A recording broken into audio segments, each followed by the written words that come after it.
talking real loud, spreading no light, trying to bring me down. Enemies lurking, but I won't back away. Got a vision in my mind, I'm here to stay. Got my crew beside me, we rise like a tide. When the storm gets rough, we ain't gonna hide. Rock and get us swilling, but it won't touch me. Only love around us, how it's gonna be. Keep moving forward, never looking back. The truth's in the power, it's an unstoppable track. In the city lights where dreams collide, we hustle through the night, fire in our stride. Whispers in the dark can't dim my glow. With rhythm in my soul, I'm ready for the show. We break the chains, rewrite the rules in this concrete jungle where nobody's fools. Unity sings louder than the lies they scheme. In the heart of the struggle, we dare to dream. Keep moving forward, never looking back. The truth's in the power, it's an unstoppable track. Another Queen Ahmadiyyah production. Haze on the corner, they talking real loud, spreading no light, trying to bring me down. Enemies lurking, but I won't back away. Got a vision in my mind, I'm here to stay. Got my crew beside me, we rise like a tide. When the storm gets rough, we ain't gonna hide. Rock and get us swilling, but it won't touch me. Only love around us, how it's gonna be. Keep moving forward, never looking back. The truth's in the power, it's an unstoppable track. In the city lights where dreams collide, we hustle through the night, fire in our stride.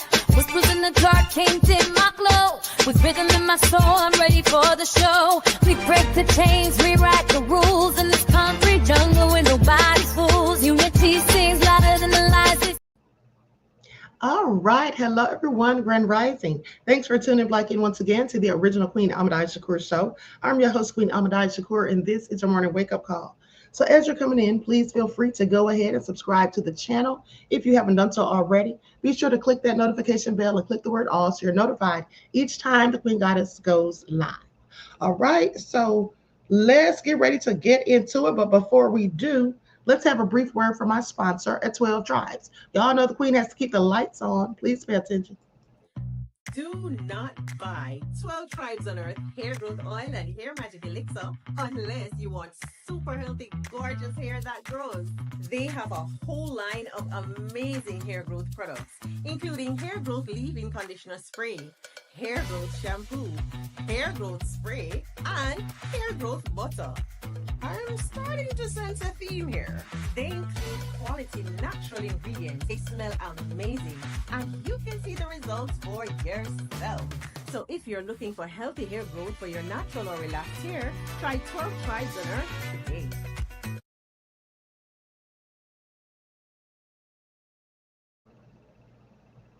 All right. So don't forget, you can purchase 12 Tribes hair oil at Etsy.com.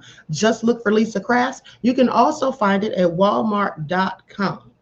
Okay. So let's get ready to get into it. Hold on. Let me see where's the beginning of it. Okay. All right, everybody. Hello, Nessie X. Claudette is here. April is in the house. Cookie. All right, Ethelene. Okay, Lisa, Poetical Winds is here. DJ Big Six. All right, so let's get into it. Hey, Blaxican, we the people in the house. All right, kicking it with Auntie Leah. Ursula is here, the P. All right, so shout out to everybody in the chat. I see you, Khalid Harleen. Shout out to everyone in the chat and everyone tuned into the Queen, honey. Let's get this party started, honey, because y'all know Diddy is so nefarious. Y'all know Diddy is so nefarious. Now, if you all missed the breakdown that we did yesterday, me and Gavin, where we talked about we talked about Diddy. Me and Gavin had sort of a difference of opinion. I think that Diddy is actively in a RICO. Gavin doesn't see it, but I clearly see it, okay? So we don't always have to agree. But nonetheless, we also talked about his civil asset forfeiture, which I told you all about months ago, but Gavin brought it up again yesterday about how basically if Diddy loses, they're going to confiscate all of his possessions, okay? All of his properties and all of those things. The feds, that's what they do, okay? So with that being said, Diddy has also been accused of what I call commingling funds. Okay, so we're going to talk about that. But before we do, let's go to the updates, okay, because they went into the court at 9 o'clock. So we're a little bit behind, and I purposely did that so we wouldn't have to keep waiting for updates, okay? Hope it works out for us. So we're going to go to the updates first, and we're going to start with Inner City Press, okay? And what is this? Okay, we're going to go to the updates. This is something they posted about the judge press application. Oh, I think we saw that yesterday. Okay, so anyway, the expert witness is going to be on the stand today, and I do believe yesterday they left off with an agent from Homeland Security Investigations. I think that's where we left off. Okay, so that the last person from yesterday will finish up their testimony, and then the cross, and then they're supposed to have an expert witness. Okay, so that being said, let's talk about it. Hey, OG Patrice said the psychologist is taking the stand first thing this morning. Okay, thank you. All right, so the other person maybe finished up yesterday. I couldn't remember. All right, so 17 minutes ago, this is reported from Inner City Press. They say, hold on, let me see if there's any more supplies. I mean, not supplies, the replies. Hold on here, hold on. Make sure I'm not missing anything.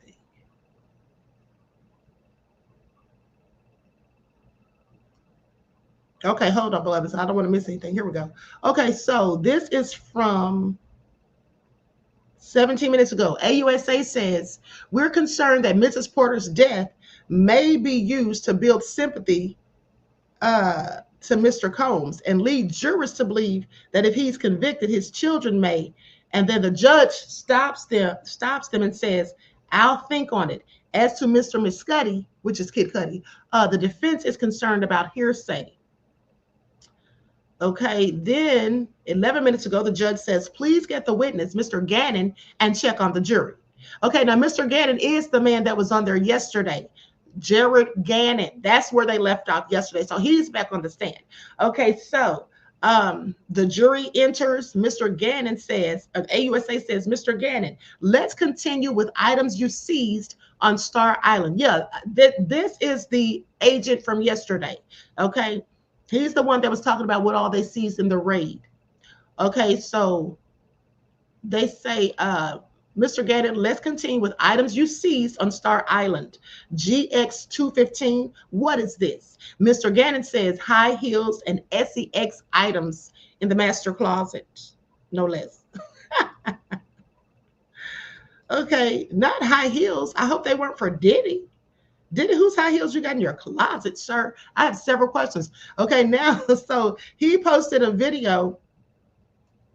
The guy posted a video, so we're going to go to his video like we do every morning. Okay, I'm going to share my screen. Let's see what he's talking about. This was from like 2 minutes ago, I think. 3 minutes ago. Okay, here we go.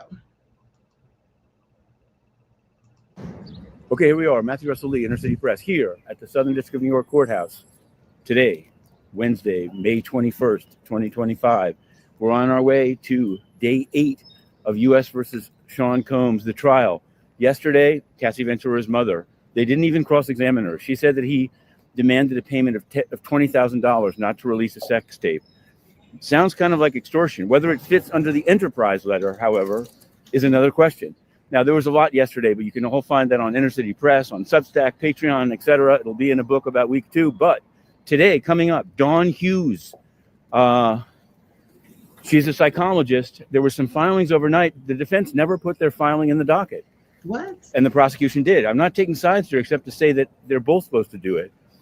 As Inner City Press, we did a filing in week 1 saying you must do it. And Judge Subramanian has said you must do it, although on a delay. But I think it implies that for the defense to be making arguments with not even a redacted version in the docket, and then the government to be responding to arguments that we haven't even seen, is not the way that it's supposed to work. So defense, please, docket your filings. Docket your filings. In the civil Diddy docket, we may get Kid Cudi, by the way. It'll really depend how long things go with if another witness invokes the 5th and doesn't testify. And how long Hughes goes. I was sort of surprised that Hughes was going to be that short. We'll have to see. I've seen multi-day testimony by such experts, including the Ghislaine Maxwell case. So we'll just have to see. Now, there's a civil case. Anthony Tate is a man that says that Diddy raped him not that long ago in Miami. He tried to sue as a John Doe. Judge Kaplan said, you have to give your name. He gave his name. Then the Combs people, Sher Tremonti, moved to dismiss.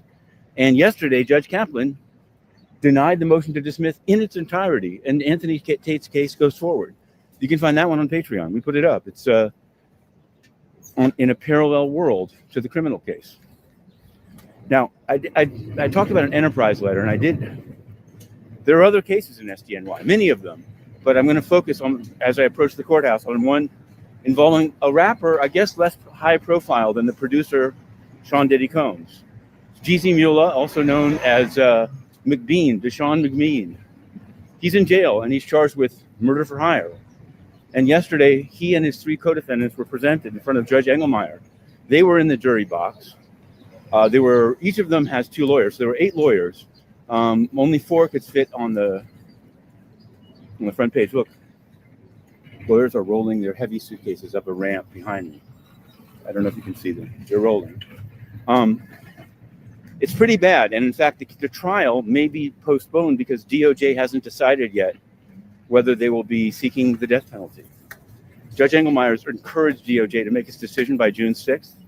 Jeezy Mula's lawyer said, this doesn't really fit the profile of DOJ's capital cases. That profile is changing, as we've seen in the Luigi Mangione. So, All right.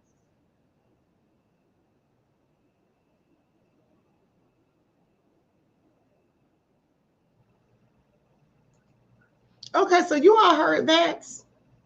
Did you all hear that? Why is Diddy's team? Why didn't they file the docket information for the expert witness? What's going on here? Okay, that makes absolutely no sense to me. But you know what? I'm not surprised because my friend told me some very interesting information on yesterday. And this is my friend who's inside the courtroom every day to give me the scoop. Okay, and we're going to talk about it because apparently, as I told you, Diddy was accused of commingling funds. Now, they didn't say that in the courtroom. That's what I'm saying. But I'm going to tell you why I say that. Hold on, let me pull something up real quick. I don't want to have too many tabs open, but I'm also pulling up the paperwork that he was just talking about that here it is right here. So we can go over this while we wait for updates. Okay, this will keep us busy, but let me finish the rest of the updates, and then we're going to get into these legal documents so we can see what's really going on here. Okay, so 6 minutes ago, AUSA says, what's this? Mr. Gannon says 3 cell phones found in one of the boots. AUSA says display the Gucci bag for the jury. Pull up GX10A and the stipulation. Zoom in on paragraph 5. A white plastic bottle. It contained liquid residue of meth and liquid MDMA. Now this is what the prosecution says. To which the judge says, hold on. Okay, yeah, that's it. They don't have what the judge says. I'm sorry. That was a previous post. Okay, so that's where we left off. You guys remember, okay, they're talking about 3 cell phones found in the boots in the closet. Honey, what was Diddy up to? Okay, so now let's go to CNN. We have a few updates from CNN. Okay, let me see where we start. Okay, so 49 minutes ago, the judge is on the bench. Judge Aaron Subramanian is on the bench, but Sean Diddy Combs hasn't been brought into the courtroom yet. Court is expected to get underway this morning with more testimony from Gerard Gannon, the special agent in charge on the ground for the 2024 search of Combs' Miami Beach home. I thought that was who was going to be back on the bench first because I knew he didn't finish his, he's got to be cross-examined, okay?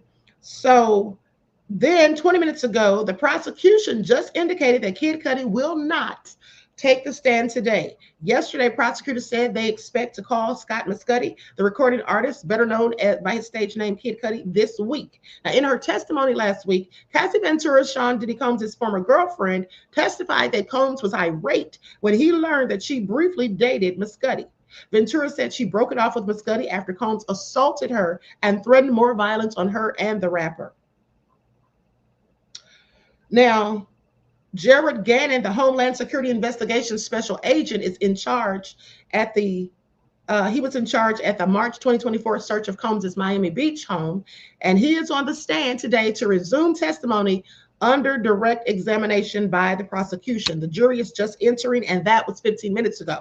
Okay, so now says Dawn Hughes, Dr. Dawn Hughes, a board-certified forensic and clinical psychologist, is expected to testify later today as an expert witness. She's likely to explain to the jury why victims return or remain in relationships and how victims cope in such relationships, why they engage in delayed disclosure, and the effect of trauma on the memory. Now, Judge Aaron Subramanian ruled ahead of the trial that Hughes cannot opine on certain topics, including the concept of coercive control. Okay, Hughes will also refrain from sharing any specific opinions about the alleged victim's credibility in this case. She was not contracted to review the details of this case and will only speak to concepts as they pertain to victims generally. Now, 11 minutes ago, Jared Gannon, the Homeland Security Investigation Special Agent in charge at the March 2024 search of Combs' Miami Beach home, had resumed testimony. Now, the jury is now seeing photos of an SEX toy and a pair of red high heels. Okay, that were photoed. Gannon says that he found it in the master bedroom closet in the home. Gannon pulled out the shoes and displayed them to the jury. Now, about 18 pairs of platform high heels were recovered from the home. Whose shoes are these, Diddy? Okay, 3 cell phones were found inside a Balenciaga boot in the closet.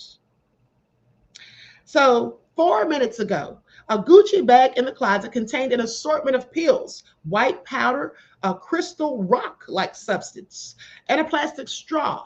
A $100 bill and other items that Special Agent Gerard Gannon says was confiscated. Now, the powder and residue from the straw tested positive for Coca-Cola, not the kind you drink, okay? And ketamine, according to a stipulation read in court. Now, a bottle of eye drops found in the bag tested positive for MDMA, according to stipulation. Did y'all hear that? Did y'all hear that? Y'all heard that, right? They said, let me read that part again, because I told y'all that people be taking a Visine and using it for nefarious things, putting 2 or 3 drops in somebody's drink so they can pass out. It says a bottle of eye drops was found in the bag, tested positive for MDMA and ketamine. I want y'all to pay attention. See, that's how you know there was nothing in that darn baby oil with all these people lying, talking about the baby oil made them pass out. Because they test everything. And that's what I told y'all when everybody said, oh, the baby oil's got GHB. I said, don't y'all think the feds tested those 1,000 bottles of baby oil? They literally test everything. Okay, so I find it all nefarious. All right, what was Diddy doing with those high heel shoes? And who put those rugs with a D in the Visine drops? All right, who puts that in your eyes? I mean, these people are doing too much. Okay, so anyway, that's what we have for now. But let's go over this document. I'm going to share my screen. Honey, I'm here for all of it today. I'm here for all of today, Diddy. Diddy is going down. Alexa, play I'm Going Down by Mary J. Blige. All right. Okay, so let's get into it. Likes up, everyone, please. Like and share. Thank you in advance. Okay, so this says, and this was yesterday, May the 20th. It says, Dear Judge Subramanian, the government respectfully writes in response to the defendant's letter earlier this evening regarding the upcoming testimony of Dr. Dawn Hughes. In its letter, the defendant raises concerns stemming from certain statements contained in Dr. Hughes' 3500 material. To be clear, the 3500 material contains Dr. Hughes' statements on the topics of her anticipated testimony, as well as other related matters that were discussed during her meetings with the government. The government, however, has narrowly tailored the testimony to be elicited from Dr. Hughes in accordance with the court's April the 25th of 2025 order, and Dr. Hughes will not testify to any topics not covered by the order. As the government already intends to abide with the court's order, no further relief is warranted. Specifically, as the court ruled, Dr. Hughes will be permitted to testify to the following.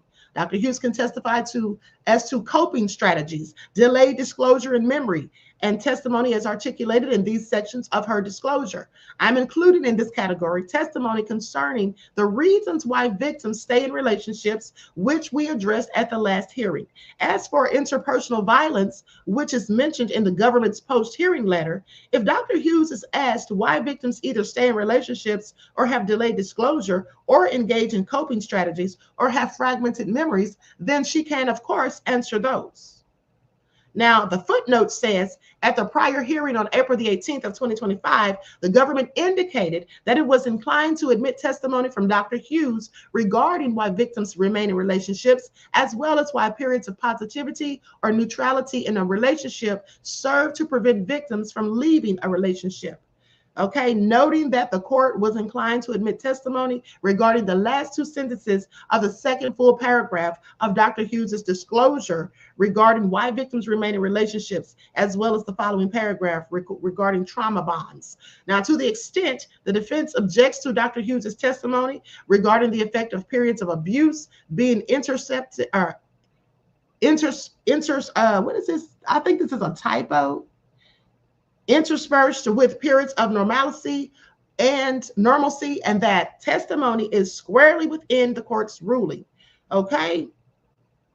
So, and they say, of course, they can answer those questions with the reasons for that behavior as set forth in the disclosure. But the jury can understand what abuse and violence is, and it doesn't need Dr. Hughes to explain an umbrella term of interpersonal violence or to expound at length about different types of abusive conduct as a precursor to offering opinions that the court has permitted.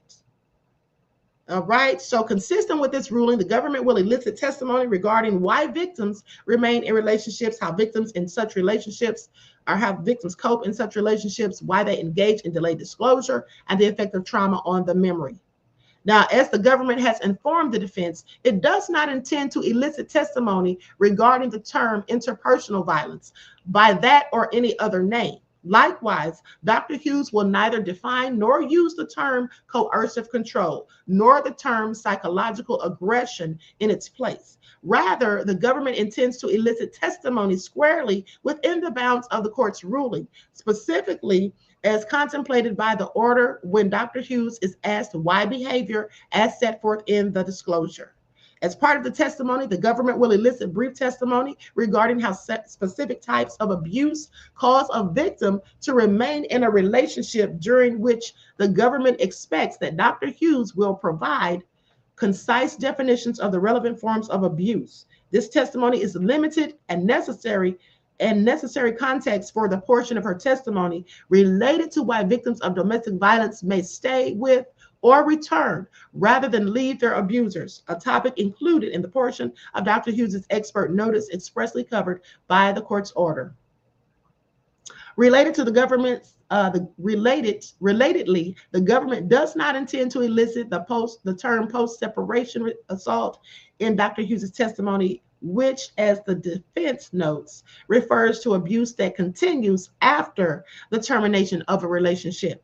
However, in connection with Dr. Hughes's testimony about why victims stay with or return to rather than leave their abusers, the government does not expect, or the government does expect Dr. Hughes to testify that leaving a relationship is a process for most victims, and that victims will at times return to an abusive relationship due to abuse which continues after an attempt to terminate the relationship. Because this testimony is part and parcel as to why victims remain in relationships, it is squarely within the permitted scope of her testimony. In sum, Dr. Hughes's anticipated testimony is narrowly tailored to comport with the court's order, and there is no basis to revisit the court's determinations. The government remains available to answer any further questions of the court.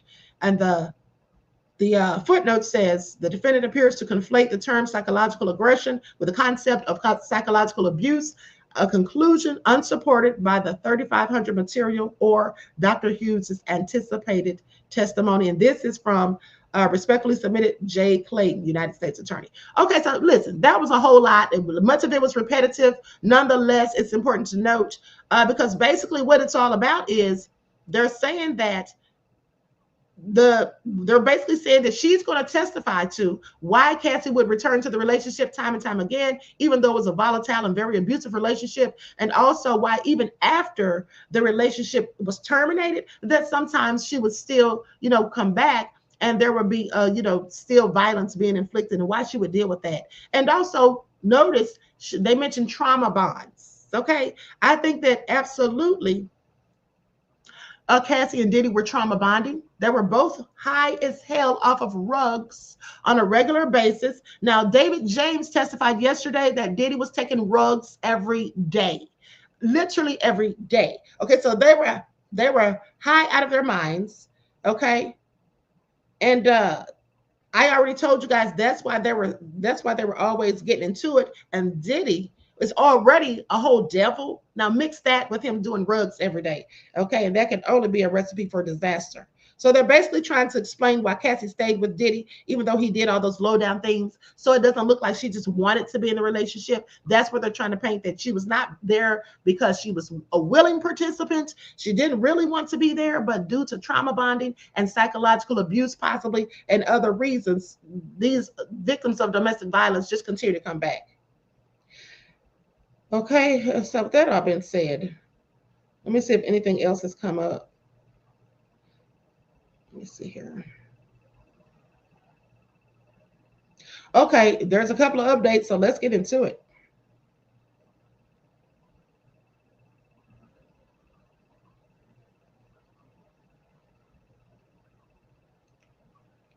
Okay, so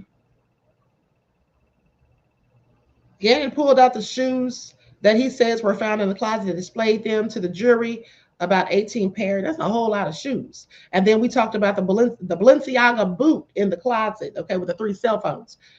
And then Gannon began testifying yesterday about other items that were found in the closet, including personal lubricant, lingerie, and upper and lower receivers for AR-15s. Gannon said the search was tied to a human trafficking investigation.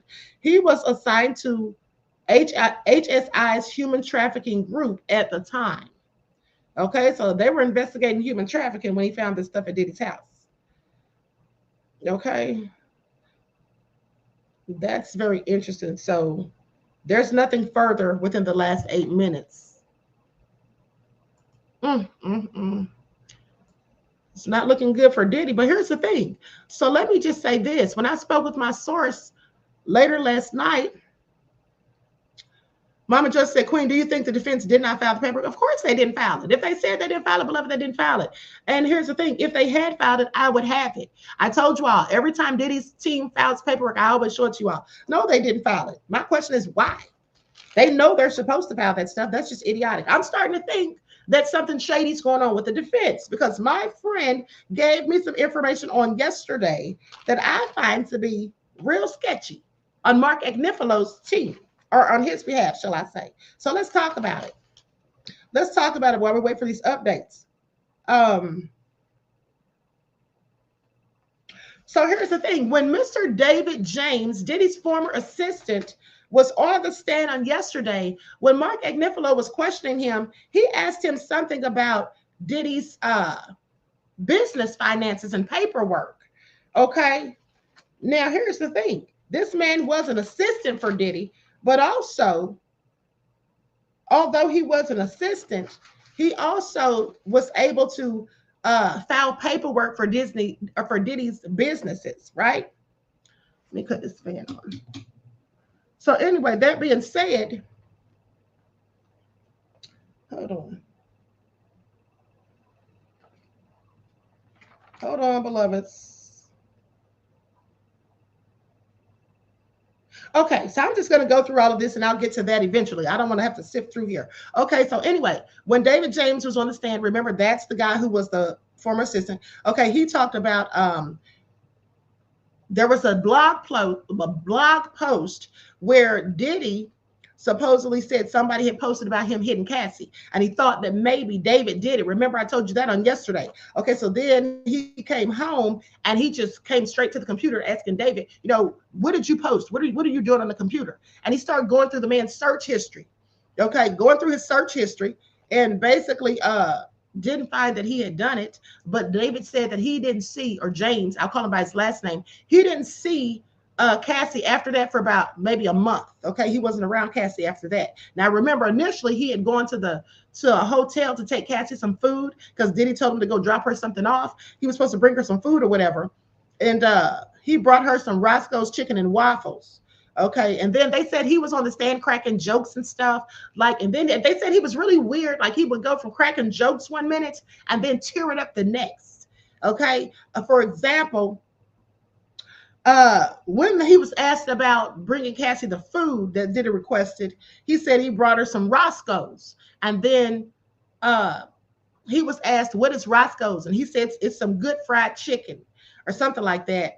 And then some people snickered, I guess. And then says that when he got there, he went upstairs. Cassy was wrapped up in a blanket, and there was a naked man that scurried out of the room, that just, ran out of the room or whatever. He was butt naked. He said the man was black, and he was caramel complected, and he was well endowed. Okay, he said he was well endowed. Okay, so, and then he says that he heard somebody in the shower, which he believed to be Diddy. So anyway, he said Cassy had the blanket all pulled all the way up under her chin, basically. And anyway, he says, and they said that when he was talking about this, he got choked up. And they were like, why the hell is he about to cry? What's he getting choked up for? Just for saying that? I don't know. Okay, so anyway, the feds then asked him, asked him about Diddy. They said, they asked him, did he ask Diddy about that? Like why Cassy was all wrapped up in the blanket, who was the naked man that scurried out of the room? And he was like, the feds asked him, did you ask Diddy about that later? And he said, no.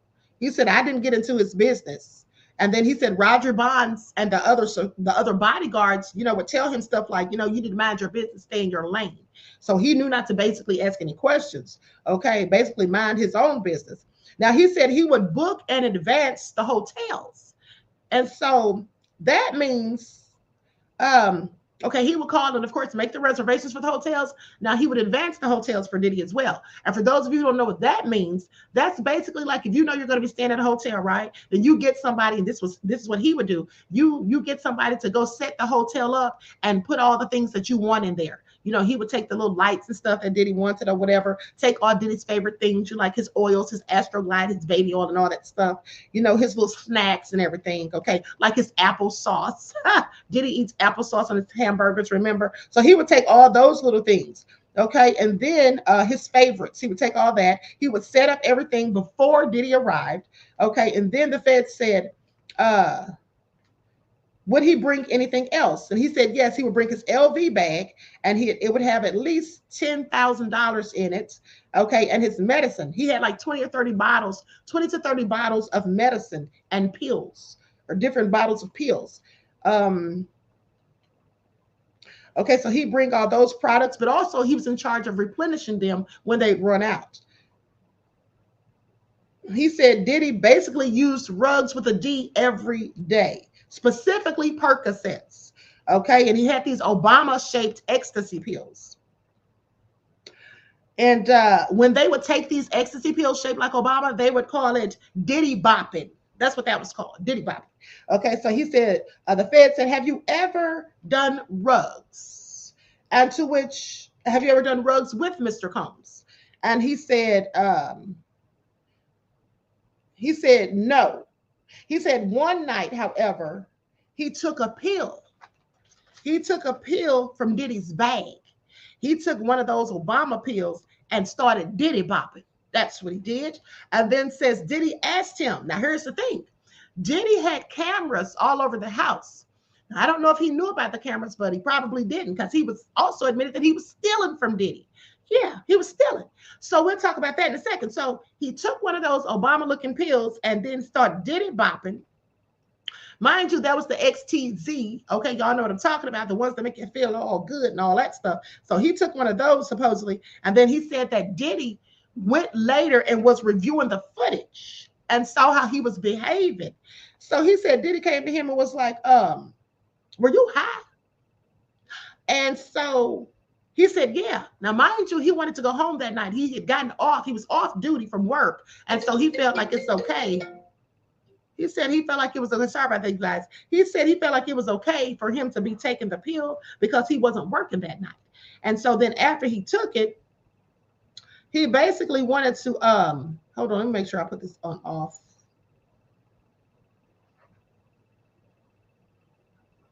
Okay, there we go.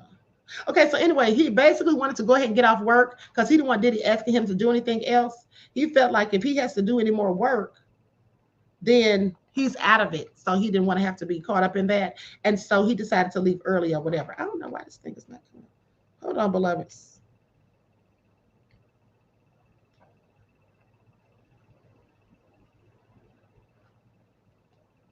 Okay, so anyway, that being said, I don't know why my phone's not letting me put it on Do Not Disturb. Anyway, so he said that Diddy told him that he had him on camera. He said he got him on footage, right? And he said he really couldn't function. He said, but the next day, Diddy told him about the footage. And he told him that he was going to have to keep that footage in case he needed it for later. Okay, and then he admitted to stealing from Diddy because remember when he said Diddy had a bracelet or something that came up missing? And so Diddy made him take a lie detector test and went through him and his girlfriend's belongings. And he said that when Diddy was doing all of this, you know, he was looking a little nervous. So the man who was giving the lie detector test asked him, so why are you looking so nervous? And he just admitted to stealing. He said he stole a bottle of Ciroc when it was delivered for Diddy. And he said also Diddy used to have these jeans delivered, and they were probably Sean John, I would think. He didn't really say, I don't think, but he said there was jeans that would be delivered to Diddy's house, like $800 jeans, like very expensive or whatever. And then he said he stole some of those jeans. He just helped himself to it. He said he'd steal them before Diddy gets there and finds out that the jeans came in, and then he'd give Diddy the rest of them. So Diddy would never know that he stole some. I said living in that man's house and stealing is crazy work because he was actually staying with Diddy at one point, okay? He had a key. He had his own set of keys and all of that. Okay, so anyway, I thought that was interesting. So he's a whole little thief. Okay, so then he started talking about vacations. Now, this is where I thought this was interesting because my friend said Mark Agnifilo was talking to him and then started asking him about Diddy's business and vacations and stuff. And he said, this is what James says, that vacations were business and personal. It was counted as a business, and it was in business funds were used to finance personal trips. So he said Diddy would do stuff like he would go on a trip acting like it's business, you know, saying it's business, but he would get money from the business to fund it. And then when they get there, he might go to like one of these people that perhaps wanted him to, promote their cologne or something like that. He'd go spray the cologne on or whatever, and then act like, and he'd be there for like all of 30 minutes. And then they'd stay there for like a week or two, just having a good time on vacation. And that was supposed to be like a business expense where how he was billing it. Okay, so that is not good. And I'm like, wait a minute, why would Mark Agnifilo be opening the door for this man to talk about that, right? Okay, then Agnifilo asked James if Diddy's business documents were handled across all businesses. And James says, yes. And then he continued to say, and then Mark Agnifilo continued this line of questioning. Now, me as a defense attorney protecting my client, I would have changed the subject. But no, he continued this line of questioning. And so then asking about Diddy's businesses, James says that he paid, he said he saw all of Bad Boy Records' business paperwork and everything. And then he talked about how, you know, even though he was assistant, he was filing these documents and everything. Okay, so there was paperwork. He saw the paperwork for all of Diddy's other companies as well. Okay, so he also filed documents and saw the paperwork for all the other companies as well. Okay, now with that all being said, I want you all to think about this. Mixing your business with personal, I mean the money, if you're taking business funds and using that to fund personal things, that's called a commingling of funds. Okay, that's what I was telling my friend. I said, that's commingling of funds, right? And he was like, yeah. I said, that's real crazy. Okay, so because guess what? The IRS will come knocking on your door about stuff like that. And also, that helps them prove the RICO. Okay, I just want you all to pay attention because this is showing that you have an enterprise and there was illegal activities going on. Okay, I just want y'all to pay attention. I'm like, why would Mark Agnifilo be asking this man this? And when he's giving these responses, why aren't you pushing back? Like, I just thought that just all was crazy for me. I'm like, whose side is Mark Agnifilo on? Okay, did somebody pay him off? Because you know sometimes people's lawyers do get paid off. Okay, ask my friend Sophia Stewart. Okay, who wrote The Matrix. All right, so anyway, then he said, now Nelly's name came up. Okay, my friend was saying that James said Diddy had a studio. He had studios in all the states where he had homes. He had studios in the homes, and he said that he worked 2 days. He worked 21 days straight, and he may not have written off. He said he worked 21 days straight and he may not have written off his personal expenses or something like that. Because remember, Diddy would have him pay for things himself off of his debit card or whatever, or credit card. And then Diddy would reimburse him. Because remember, I already told you all yesterday that was looking sketchy. And I told you why Diddy was doing that too. If he's telling him to go buy stuff like the baby oil, the Astroglide and all that stuff, the condoms and all that stuff, and then Diddy's telling him, you pay for it and I'll give you the money back later, because he didn't want that. Remember, the guy said he didn't want that attached to the business account. He didn't want that like recorded, you know, as it was paid for by the business. So Diddy knew what he was doing. All right. So anyway, James said that he purchased an 8-ball of Coca-Cola in San Tropez for Nelly. Yeah, threw Nelly under the bus. Please pay attention. Said he purchased an 8-ball of Coca-Cola in San Tropez for Nelly. All right.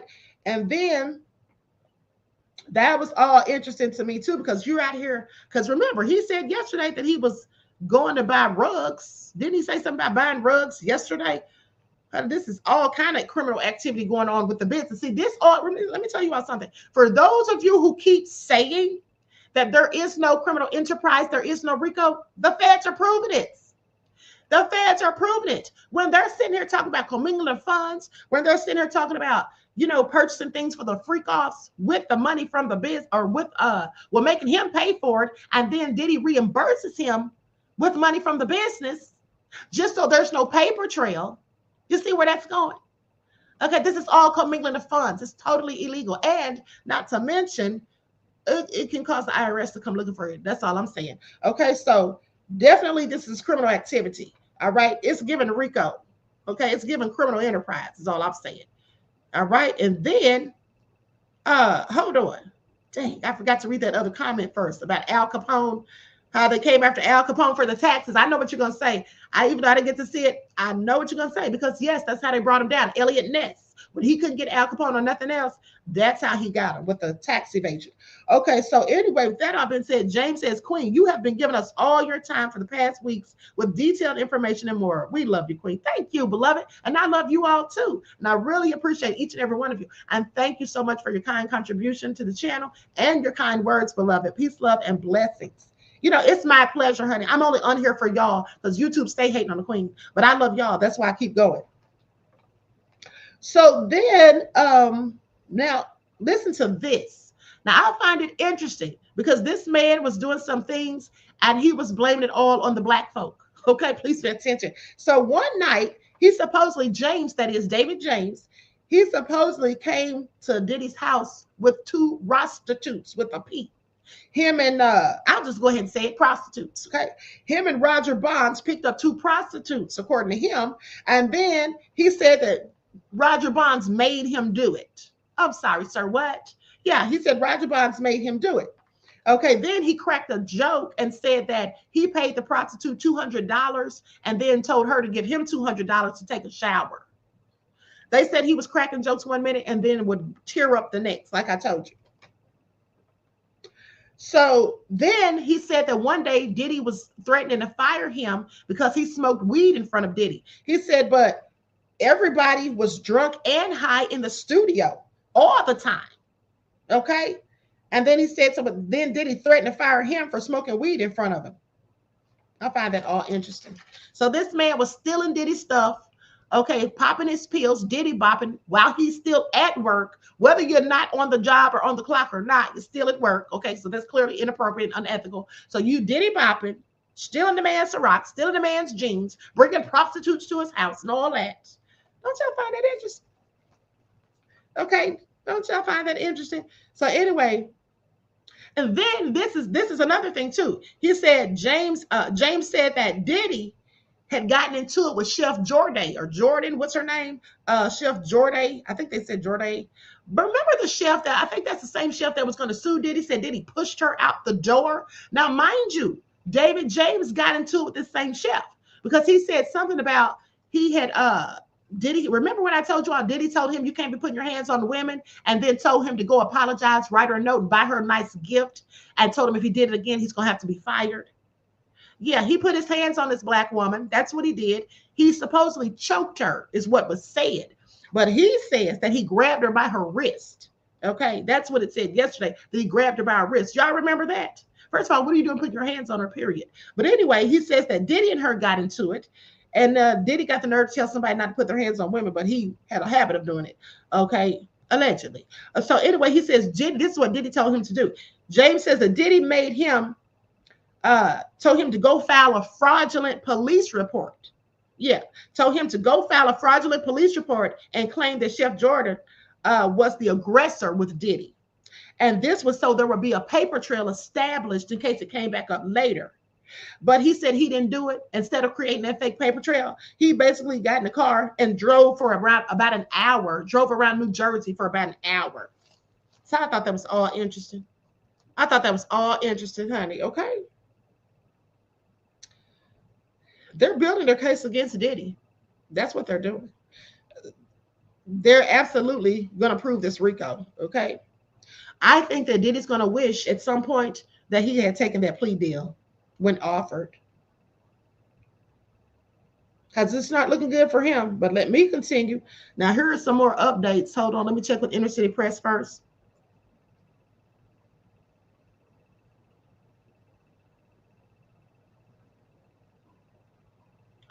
Okay, so AUSA says these pills were found with a Tesla imprint on them. These had the active ingredient in Xanax. This $100 bill had residue of Coca-Cola. Oh, that's why they had the $100 bill in there. I'm slow. How come I didn't catch that? But yeah, said he had the $100 bill and had Coca-Cola residue on it. Mr. Gadden, what's this? This is what AUSA says. And then he responds saying a dark wood box with the word puffy on top. How do you know that this is the Astroglide and the baby oil that you seized? How many bottles of each? Mr. Gadden says 31 bottles of Astroglide and 25 bottles of baby oil. AUSA says any other cell phones found? He says yes. She says BX 1301, page 3, paragraph 11. Okay, that's where it stops. So she's telling him where to go, where to scroll to, I guess, for the next set of questions. Okay, so then Teeny Garagos, they have a sidebar. And then Teeny Garagos is planning this. Teeny Garagos says, in planning the search, you knew that none of the targets of the investigations would be there? And then the feds say, objection. Judge says overruled. Agent Gannon says, the plan was to have him not there, but we had contingencies. Garagos then says, you found 6 people and kept them in handcuffs for an hour? Agent Gannon says, no, ma'am. There was one individual who wasn't happy with us and wasn't cooperating. So we kept him in handcuffs longer. Garagos says, because he wasn't happy with the cuffs. And then Teeny says, what type of vehicles did you use? He says, armored vehicle. Garagos says, and a boat come in by land and by sea? He says, it's common practice. Garagos says 80 or 90 agents. He says, not all at the same time. Y'all remember they came in them damn boats? Y'all remember that? Y'all remember that? Because that was hilarious to me when they were going to raid Diddy's house. How many of you all remember that? I showed you all the footage. They were coming in the boats. Said, Diddy, they are coming deep for you, okay? And remember, I told you all that they didn't even know know whose home they were coming to until they got there, okay? Gwendolyn says, hold on, I'm trying to go to Gwendolyn's comment. Gwendolyn said, Queen, this is so sad. No generational wealth for Diddy's children because of his demonic. You know, that is sad. That is sad. All these civil lawsuits he has stacked up against him. Some of y'all remember them boats, right? That was hilarious. I'm like, dang, they're coming on boats. They're going to get you by hook or by crook. Okay? Yeah, I don't think it's going to be anything left. And here's the thing. If he's found guilty, like me and Gavin said yesterday, that they're absolutely going to confiscate his belongings through civil asset forfeiture. Okay? Because they can say that these things were obtained by illegal means, ill-gotten gains. Okay, so then let me go to, that was from Inner City Press. Now let's see what they're talking about on CNN.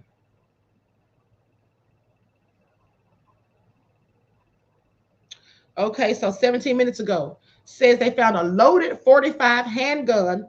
It was recovered from a suitcase in a room in the property's guest house. Gannon identified the room as a guard shack. Now, on the stand, Special Agent Jared Gannon said, or he held up evidence, an evidence bag filled with bullets recovered from the firearm, honey. Diddy had a whole arsenal, it sounds like. Then prosecutors have finished their questioning of Special Agent Jared Gannon. Defense attorney Tina Garagos is beginning cross-examination. Honey, this is about to get good. I don't know about y'all, but I love Tina, honey. Tina is good just like her dad. Okay, and I love Nicole Westmoreland and Brian Steele. Actually, Xavier Donaldson too. Honey, I love all Diddy's lawyers. They're all really, really good lawyers. Too bad Diddy's so nefarious, okay? Because I think this is going to be a loss for all of them. Okay, so Dawn Hughes, a clinical and forensic psychologist and experienced expert witness, having been involved in high-profile cases, including testifying in the 2022 defamation trial of Amber Heard and Johnny Depp. She also testified as an expert in abusive relationships in the criminal trials of NXIVM founder Keith Rainier and singer R. Kelly. You all remember NXIVM? I need to do a recap on that. That was a really good story. That was a really good trial. The SEX cults that they had with a girl that played in Smallville, Allison Mack. Yeah, that was really good. Okay, it was so nefarious. I don't think it got as much coverage as it should have. And to me, they need to be making a documentary about that as well. Okay, Hughes is expected to testify today during the Sean Diddy Combs S trafficking trial about how victims in general remain in relationships. Okay, we already know that part. So, okay, that's then 3 minutes ago, they say 6 people were seen at Sean Diddy Combs' Miami Beach home when Homeland Security investigations and agents gained to begin the search. A music producer, a property manager, and other facilities personnel were put in handcuffs for law enforcement to identify and search. Gannon, who was the special agent in charge on the ground during the search, confirmed all of this. Now, the music producer was not identified by name. No weapons or paraphernalia were recovered on any of the people found at the home at the time. All right, so that's it. That's from like 4 minutes ago. Yeah. Okay. Sheila said there's a documentary on Prime and Netflix. Honey, there's documentaries everywhere on Tubi. Okay, they have plenty of documentaries about Diddy already. Remember, they had one about R. Kelly. They have at least 5 or 6 about Diddy. Okay, so Inner City Press. Garagos has started her cross-exam. She says, there was a music studio in the guest house, right? DX305. Do you recognize this? She's showing him obviously an exhibit. And Agent Gannon says, yes, ma'am, it's the studio. Garagos says, move to admit. Okay. This artist in the oh my Lord, look how Diddy's looking. Let me show y'all how Diddy's looking when all this is being spilled on the. Let me show y'all how Diddy's looking. Diddy is not a happy camper. And I also have some of these text messages from Cassy. I'll show you all in a minute. Y'all see that? Look at Diddy right there, honey. Lord have mercy. Diddy about to pass all the way out. Diddy knows it's a wrap. I think Diddy is regretting right now. I think Diddy is regretting right now that he didn't take that darn plea deal, honey. I think that's what it is. Diddy is looking so forlorn, honey. Okay? Yep. Agent Gannon held up that gun, and Combs puts his head in his hands.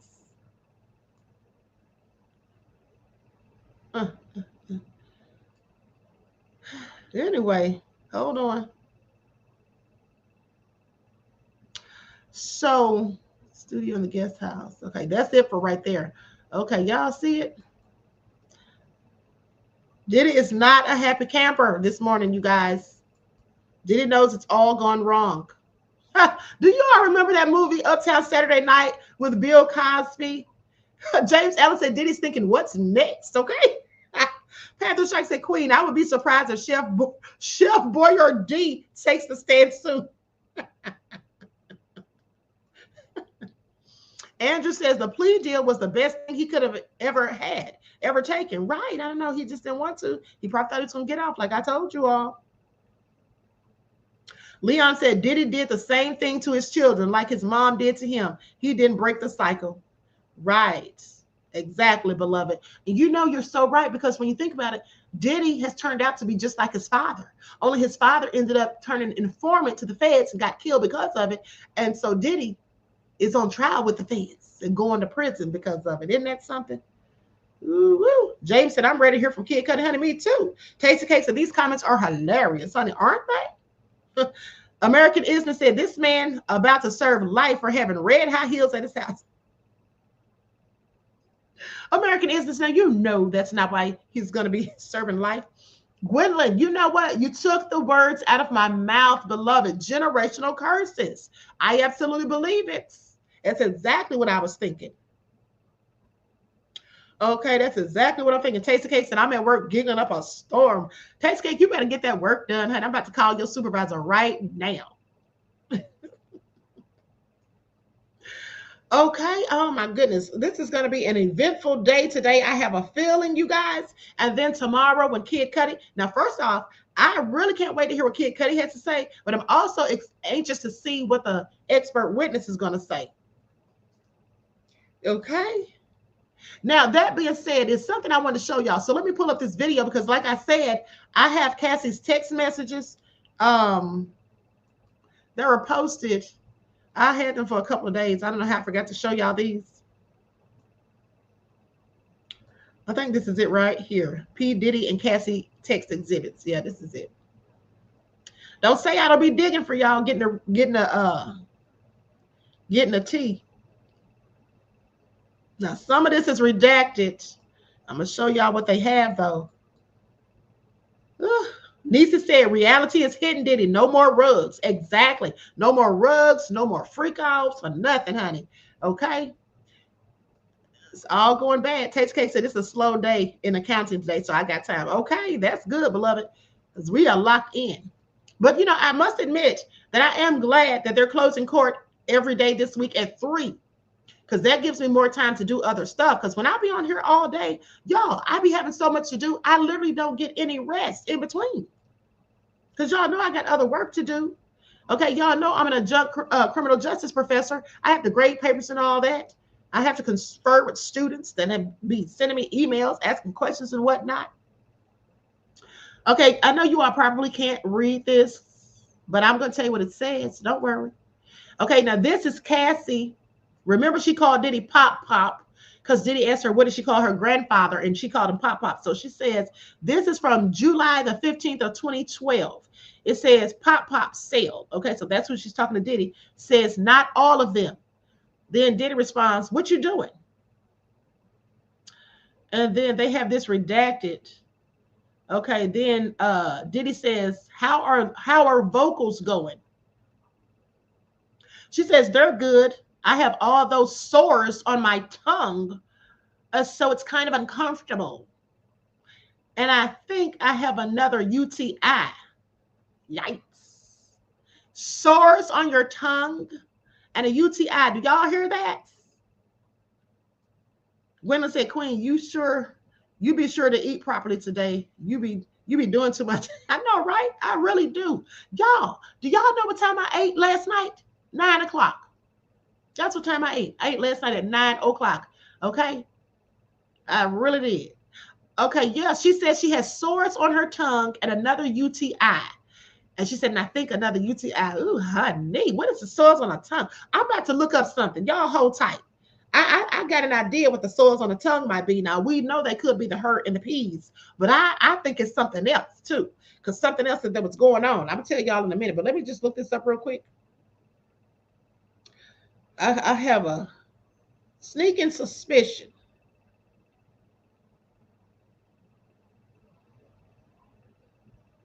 This is all gross.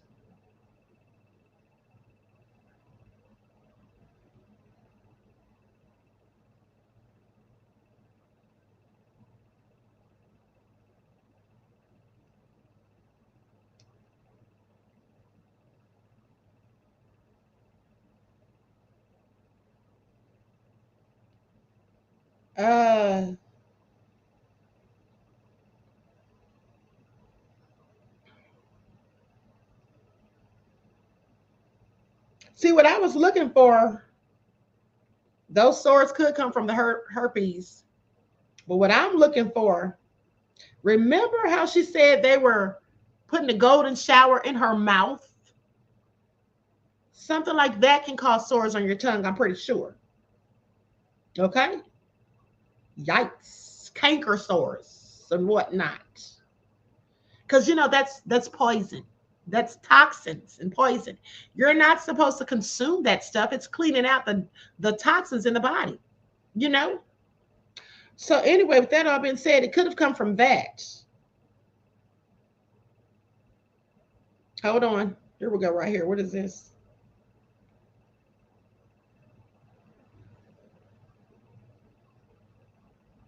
There's a germ that can cause cold sores or fever blisters in the mouth and on the tongue.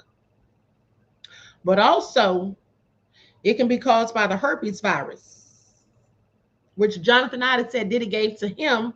So that's probably what it came from. And that's, like I told you guys, probably why the prosecution wrote a letter to the judge asking the judge to bar the defense from asking Cassy about STDs.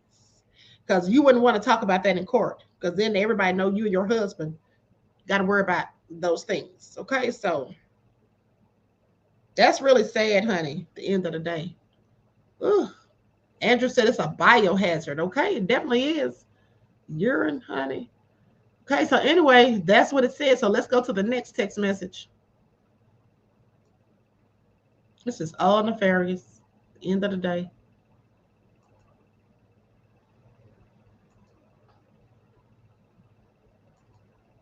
Okay, so this one says, how's your day? This is the next day, July the 16th, 2012. How's your day? That's Cassy. Diddy says, I'm good. You need you to go to the doc. I guess she does. With sores in her mouth, on her tongue, honey. Yes, and a UTI possibly. He said, I need you to go to the doc. She says, yes. We did a lot. That's what she said. Yeah, we did a lot. And then he says, what you mean? She says, a lot of D's and a lot of partying. She said a lot of D and a lot of partying, honey. Y'all hear that? This is all nefarious. Say what now? I'm going to have to charge y'all all extra for these. Do y'all hear what I'm telling y'all? She said, we did a lot. He said, what you talking about? She said, a lot of icks with a D and a lot of party. This is certainly no laughing matter. And then he says, so you feel sick? I'm sorry. She says, why you sorry? Why are you sorry, girl? Because you got bumps on your tongue and a possible UTI. And then She says, oh, this is the next day, July the 17th of 2012. She says, oh, I'm finishing up. Is everything okay? And then Diddy says, yes. If you want to talk to me, you have 20 minutes. Thinking about going to Europe next Friday. Was trying to talk to you about that, but you changed up the energy. Let's talk about it later. Then Cassy says, I'm sorry. I want to finish this mixtape just as much, if not more. And I'm running on everyone else's time. I'm ready. I'm just frustrated. Are you okay? Diddy says, that's why I'm telling you to make me a schedule. Cassy says, okay, we'll work on it, but I need your priority list. Girl, get out that studio and go get that checked. This is all sad, honey. Now, and then I want you all to pay attention to, she said, why are you sorry? Like that wasn't his fault. Okay, then she says on the next day, no, this is the same day, July the 17th, 2012. She says, I'll do Jada and Mike with Fauntleroy. I'll do Jada and Mike. Hold on. Jada and Mike. That's what it looks like. Hold on. This is such small print. Yeah, it looks like it says, I'll do Jada and Mike with Fauntleroy. Or she's asking because there's a question mark. And then Diddy says, and the Madonna. She says, so in what order? I don't think I'm going to be able to finish 4 songs today. Oh, these must be some songs that she was working on. That's the name of them, I guess.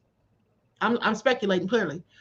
She says, so in what order? I don't think I'm going to be able to finish 4 songs today. And then Diddy says, that's for the next 2 or 3 days. She says, oh, okay. And then Diddy says, just keep grinding. She says, okay. Okay, the next one's cut off. I can't see what that one says. Okay, then the next day, now this is some days later. This is July the 29th of 2012. She says, well, I get in kind of late. Then Diddy says, we can just go to bed. You'll probably be tired. She says, I doubt it.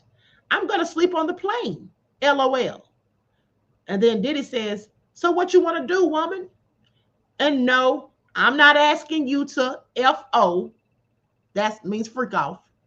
I want to know what you want to do. She says, get something to eat, smoke, take a walk.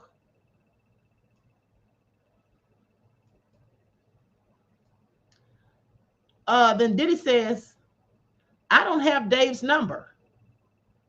He says, I want you to tell me a new fantasy of how you want it next time. Would Dave turn you on? Dave must be one of those nasty ex-workers. She says, I don't know. I haven't had time to think about it. I've been trying to think about you with a girl to get into it. And I think I'm starting to fantasize about that. Then she says something about Dave, but it's redacted. And then she says, on the plane, so excited. And she says, my phone is dying though, so I'm shutting it off.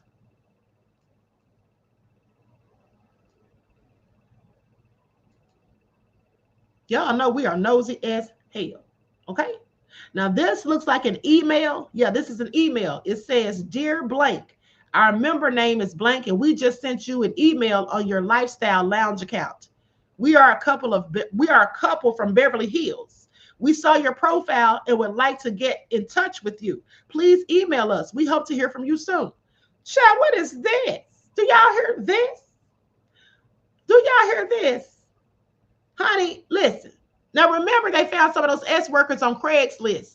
So this is some couple reaching out to them, talking about they saw their profile or something, honey. They just hooking up with random people. No wonder you got bumps on your tongue. This is all crazy. Listen to it. This is clearly some couple that Dear Blank, our member name is blank, and we just sent you an email on your Lifestyle Lounge account. Let me look this up, see what the hell Lifestyle Lounge is, honey, because this is all nefarious. Y'all hold on for a second. Honey, we are too darn nosy for words.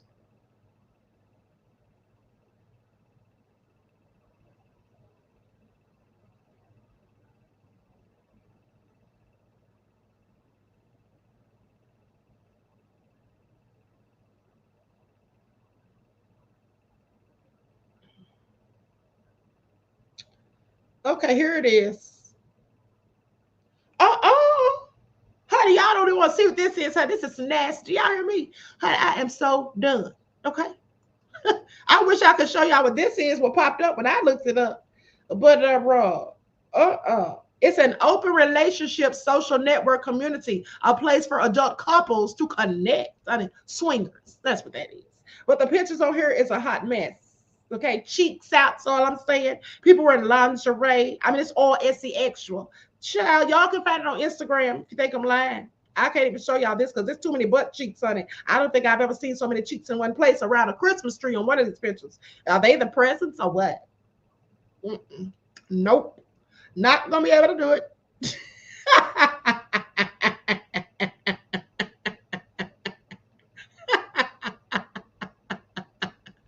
Eventually talking about OMG, knowing darn well you already got an account on there.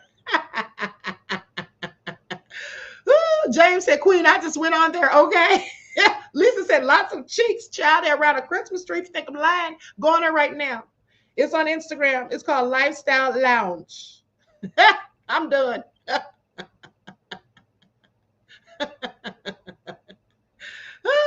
Shasha Mean said, these folks effing around here with gasoline draws on. No, that's right, beloved. I am so through. All right, now that's enough of me being nosy. Let me get back to these text messages. Lisa said, this is a mess. Hold on. Let me check for the latest updates before I continue. Jeff ATL said, in my best Jamaican accent, Cassy and Diddy, them a duddy. I know my Jamaican accent is terrible, but I tried.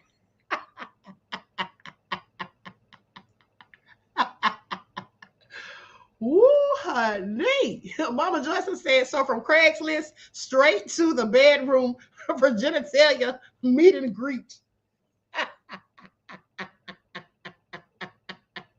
Tasty K said, yo, I'm crying. Ooh, honey, this is all too much. What were they thinking, honey? And then you sitting up here, this is why you got the bumps on your darn tongue, okay? This is clearly why. Oh, my Lord, honey, what were both of them thinking? Ooh, honey, but let me continue. No application fee if you apply by May 30th. Hold on, I didn't mean to do that. The hell? Online and I didn't mean to do that. Oh, honey, this is all crazy. James said, child, they were all over the place looking for freaks.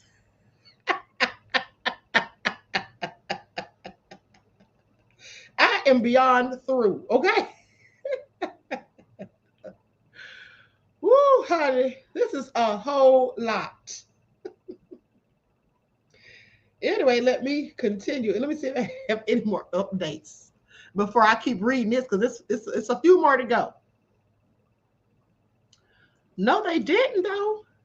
Anita Harrell said, why people do that, and it leaves the enemy to slip into your marriage to ruin it, and you're supposed to love one another. Honey, some people are freaks. Some people have an insatiable appetite for sex. Okay. Terry Hinton said, well, I just checked my Instagram, freaky. Okay. Oh. Christina said, I am so glad I have a 9-to-5. These people got too much time on their hands. I know, right? Does anybody have a damn job around here? Y'all didn't have no work to do. All right. No wonder they couldn't get no albums completed. Sheesh. Doing all this freaky deaky stuff. Okay, that Crazy Beach Air says super freaks. You aren't lying at it. So anyway, let me continue. Okay, so here's let's see, it's just one update from Special Agent, hold on. Defense Attorney Tina Garagos asked Special Agent Jared Gannon to confirm that the 2 AR-15 rifles recovered from the closet in the master bedroom were dismantled and not loaded when investigators found them. See, here's the thing. The defense has their work cut out for them clearly, because all this is very, very bad for their case. And so they can't even really say anything about the guns. All they can do is say stuff like, well, did you ever see him load a gun? Did you ever see him put bullets in a gun? Did you ever see him wave a gun around? It don't matter. They saw his behind with a gun, okay? And the fans found guns with no serial numbers, all right? And now here we're talking about more guns. And now Tina is sitting here talking about the guns you recovered from the closet, were they dismantled? They were dismantled and not loaded. As if that makes it better. Okay, he still had guns, honey. Please pay attention. Above all that drama said, can't tell me Diddy and Cassy don't have a collection of STDs. Honey, they got something. You heard what Jonathan Ida said, honey, this is all crazy, but let me continue. Okay, while we wait for more updates, honey, we are being too nosy today. Okay, now here are the text messages from October 13th of 2012. This is Diddy. He says, you ready for tonight? She says, yes. And then she says, I just got to get it. I just got to get stuff. You know what she's talking about? Astroglide, baby oil, lingerie, you know. Diddy says, you got all you need? You got all you need? He's asking, you got all you need? He says, man, you had all day. All day. It's always something. One day. Sound like Diddy's getting impatient. Then Diddy says, I said, answer the question. What am I doing? What am I doing? Disrespectful. What am I doing? Disrespectful in picture. Oh, okay. It must have been a picture that she saw where she felt he was being disrespectful. He's like, what am I doing disrespectful in the picture? Okay, then she says, you're making me look like a side piece. And that is not what I thought I was. And you don't come, and you won't come to, let's see. And you won't come to bullish. That's what it says. You won't come to bullish. That's why they have the SHIT part cut out, blocked out. She says we'll have a great time because for 2013, I'm not on any okie dokie bull. Okay, it is what it is. I am who I am to you, and I'm clear. And we'll have a good time no matter what. I'm having a ball. It is what it is. I'll be happy with you no matter what. I'll treat you as a king no matter what. Honey, I wouldn't treat him like a queen when he treated me like a side piece. Okay? Now, then Diddy says, this is July the 12th of 2012. Okay, this is going back because that last one was from like October, I want to say. Hold on, let me see what the date was on that one. Hold on. The date on this one was January the 2nd of 2013. Oh, you know what? This must be the picture that she's talking about that made her look like a side piece. Must have been a picture with him and Kim on New Year's Day. On New Year's Day, because remember, she said that he was never with her on the holidays. He would spend the holidays with Kim and his kids. And then she would get after, see him after or whatever. So this was July the 3rd when she's complaining that the picture was disrespectful and you making me look like a side piece or whatever.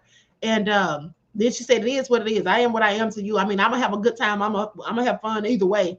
I'm going to treat you like a king either way. And so that was clearly after he done spent time with Kim.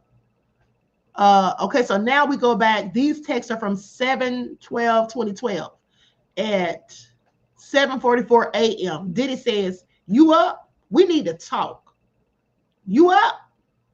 And then she responds at 7:21, and she says, going at 1:30 to get shots from the dock.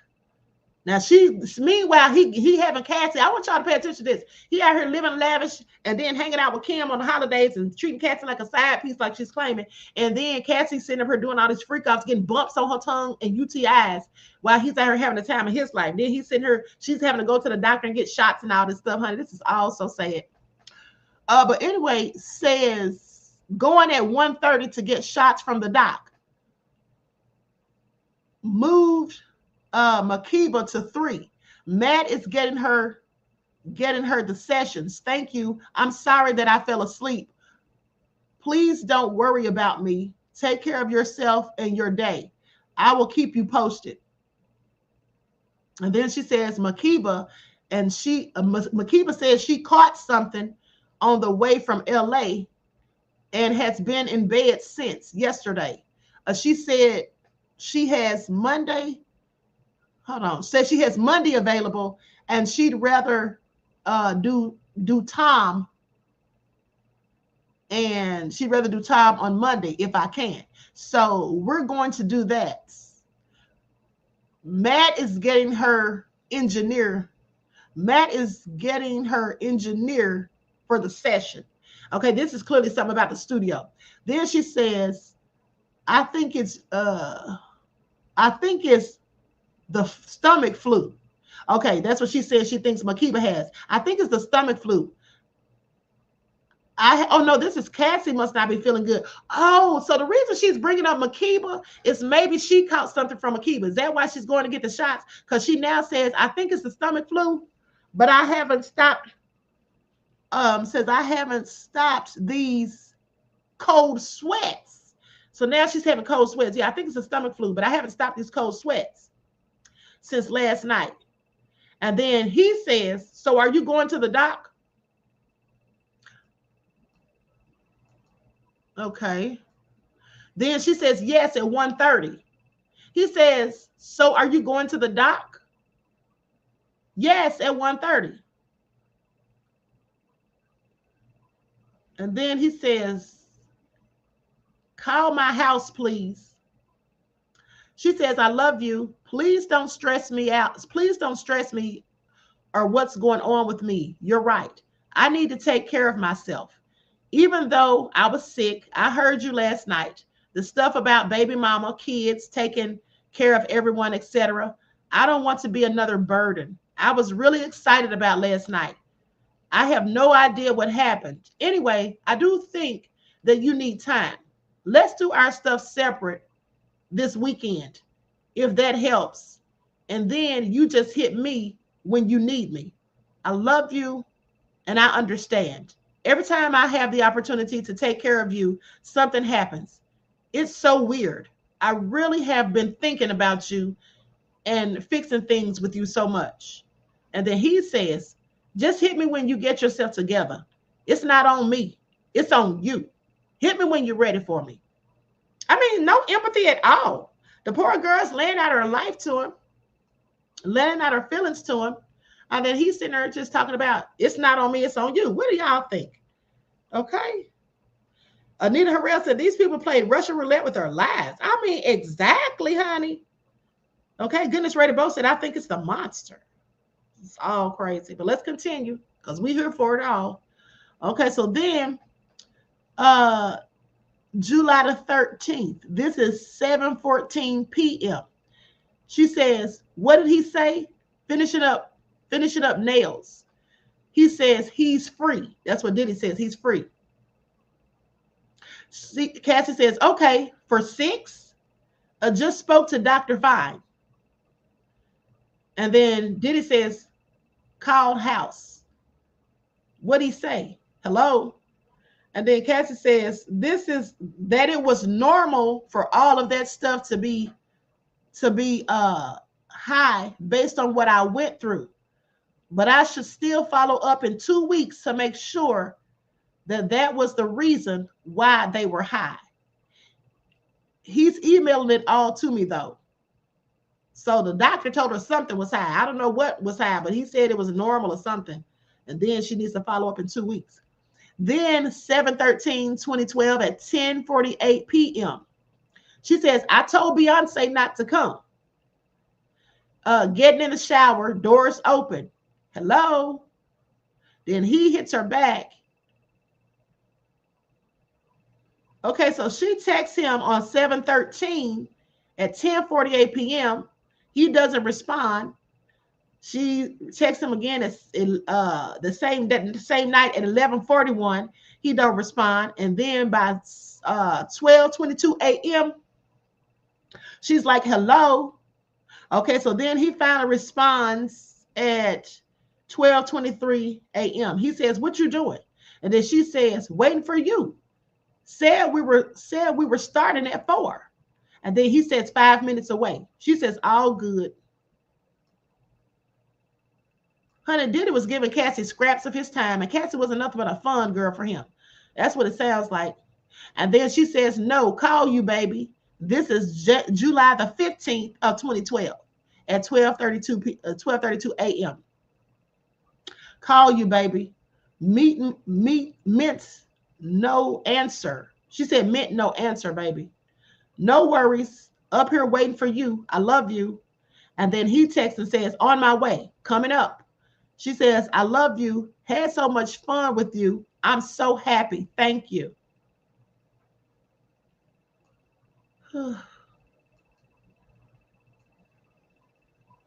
Okay, then I don't know what that is. Is that a glass of water? She said. Okay, this is 10/29/2012 at 2:09 a.m. in the morning. She says, did you know the Ciroc was in the movie Spanglish? Oh, that's a glass of Ciroc. Okay, so it was in a movie. She sent him a screenshot. Okay, she says, did you know that Ciroc was in the movie Spanglish? And he said, no. You watching that? She says, yeah. Well, I was on my way to the studio now. Been waiting on Matt. He was at Interscope.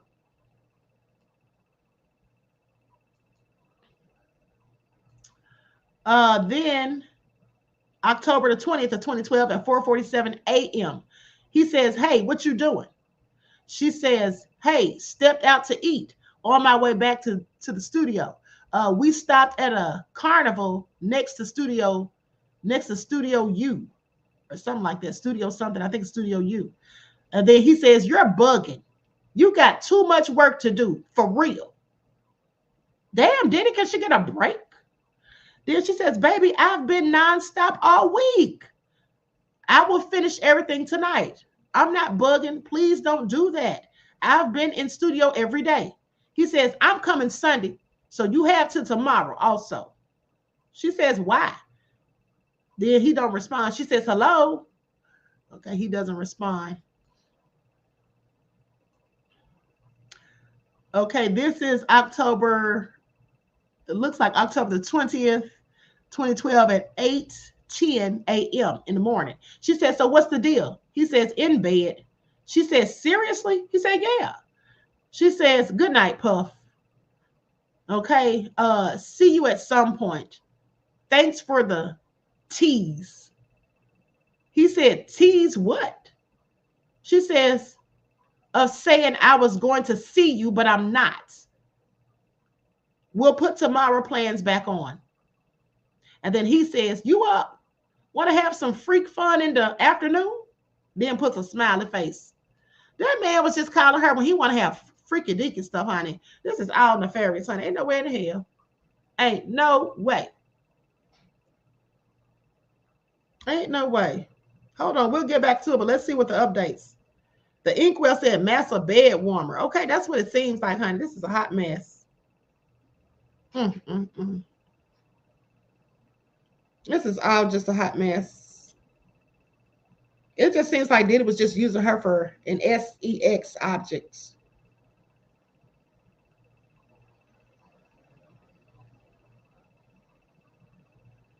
Okay, so 12 minutes ago, Special Agent Jared Gannon is off the stand.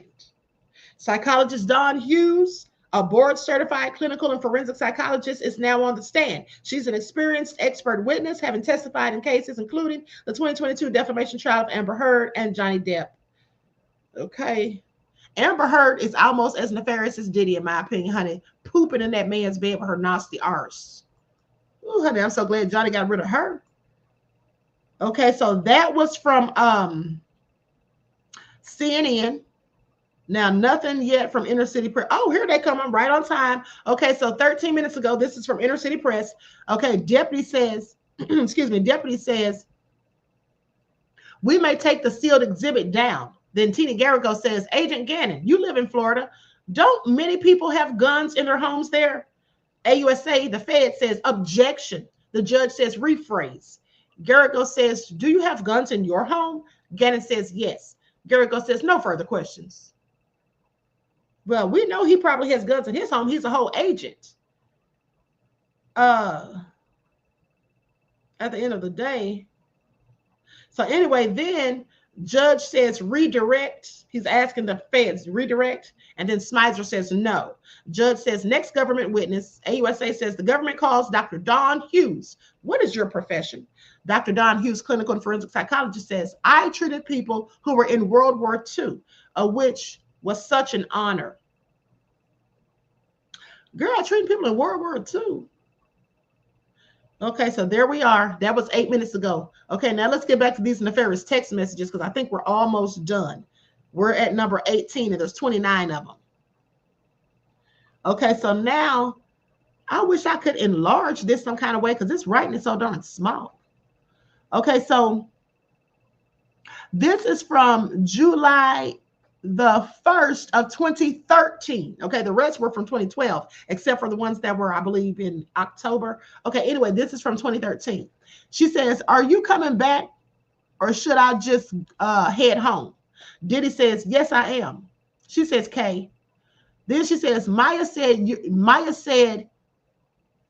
you're Gina.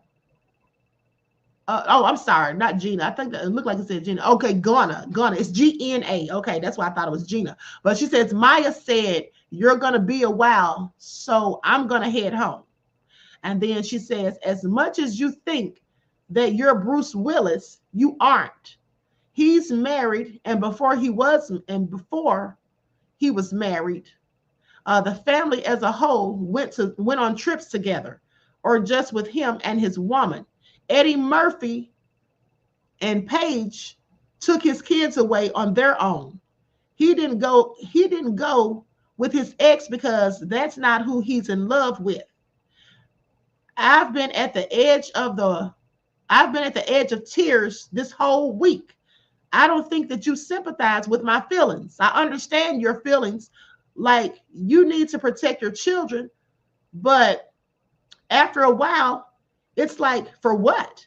They've never known you and Kim to be together, unless that's something that I just don't know about. Unless there's something I just don't know about. They were babies when we started dating. If Chance can go away with her dad and not her mom, I think the other kids can too. The more time that goes by, the harder it is to understand. I'm here ready to be that woman. And she put that in all caps. I'm here ready to be that woman. And I'm in a constant fight because you won't ever allow it.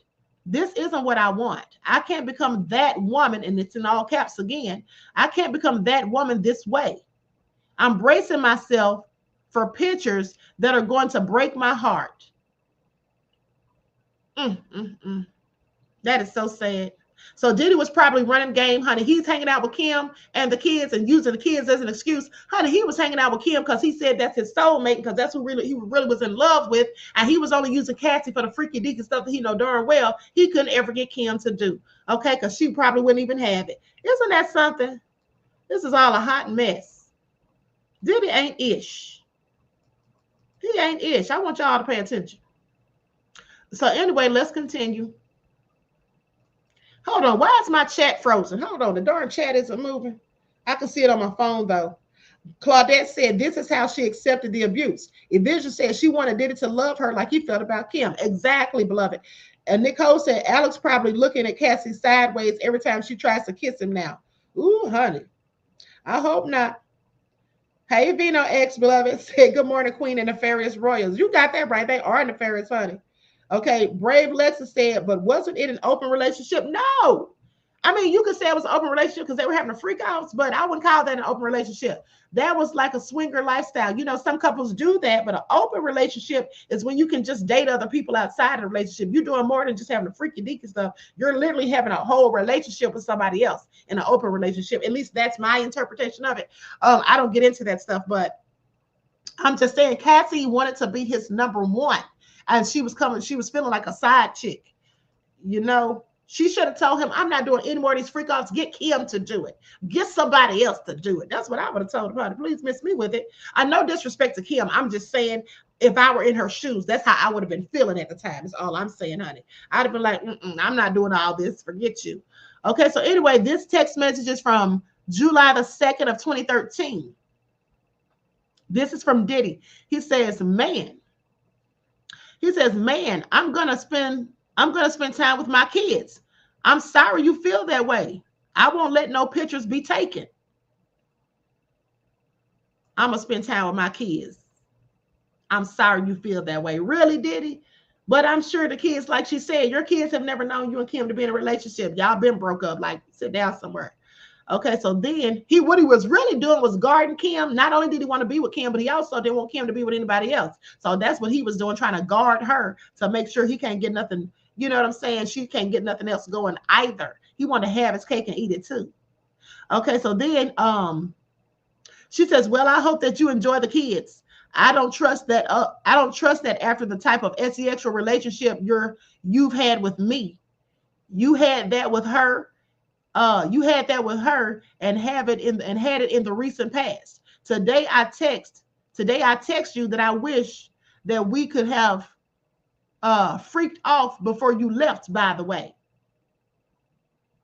All good. That was what I didn't get to say. So I'm done waiting. Thank you for hearing me out somewhat. Hope you don't shut your phone down like you said you were going to do. That would really break my heart. He says, I won't. She says, and you still have no response to what I said about an FO? She's asking. See, I'm inclined to believe that. Remember when she said that she would have those freakouts just so she could spend time with him because that's the only time she got to spend with him? I believe that now. I believe it. She was having those freakouts to spend time with him because that's the only darn time he really was trying to spend time with her on a regular basis. Okay, please pay attention. Okay. Jamal says, and thank you, Jamal, for being a member for 1 month, beloved. I appreciate you. Jamal says, I love your content, queen. Might not always agree, but I always support. I'm just so confused and don't know where to land on this. I just want objectivity. Absolutely, beloved. I appreciate you. And you know what? We don't have to always agree. I welcome contrary opinions. Okay. And thank you for being a member once again. Now, this is just all so sad at the end of the day. This is really sad. Like, she's doing all of this because, and remember, Diddy said she was young and moldable. So he was clearly manipulating her and making her think that doing all of this is going to get her what she wants from him. They're going to be close. Diddy was just using her, honey. This makes me mad because just think if this was your little sister. Okay, just think if this was your little sister. Okay, any of you in the chat. Think about it. This was your little sister or your daughter or somebody that he's sitting here manipulating, this older man, and he's sitting here manipulating her. Okay, at the end of the day. Gwendolyn said, Queen, that's true. FO is the only time he gave her. Yes, just playing her, wasting her darn time. Gave her a 10-album deal, but never did the 10 albums. Okay, that was just to lock her in so he can get what he wanted. Terry Hint says, Cassy was in love with the diddler, but the feeling wasn't mutual. Exactly. Claudette says she wanted to be his one and only. Okay. This is all a hot mess. Leah said she was real sick. I am too. Gummy said a woman with low self-esteem, woman who lack self-love, women who lack self-love go through bad relationships every day. This is sad that they making a toxic trauma bond relationship into a whole case. Right. Nicole said, you'll have fun, Jamal. Everybody is smart, cool and smart. Oh, you talking about this nefarious chat? Leon said he was grooming her. Shashameen said exactly. Old mofos taking advantage of high hormonal young folks.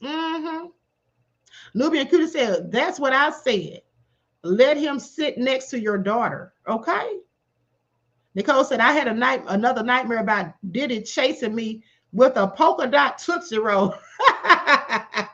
Nicole, if you don't sit your butt down somewhere, talk about a polka dot Tootsie Roll. I am so done with you right now. Not polka dot.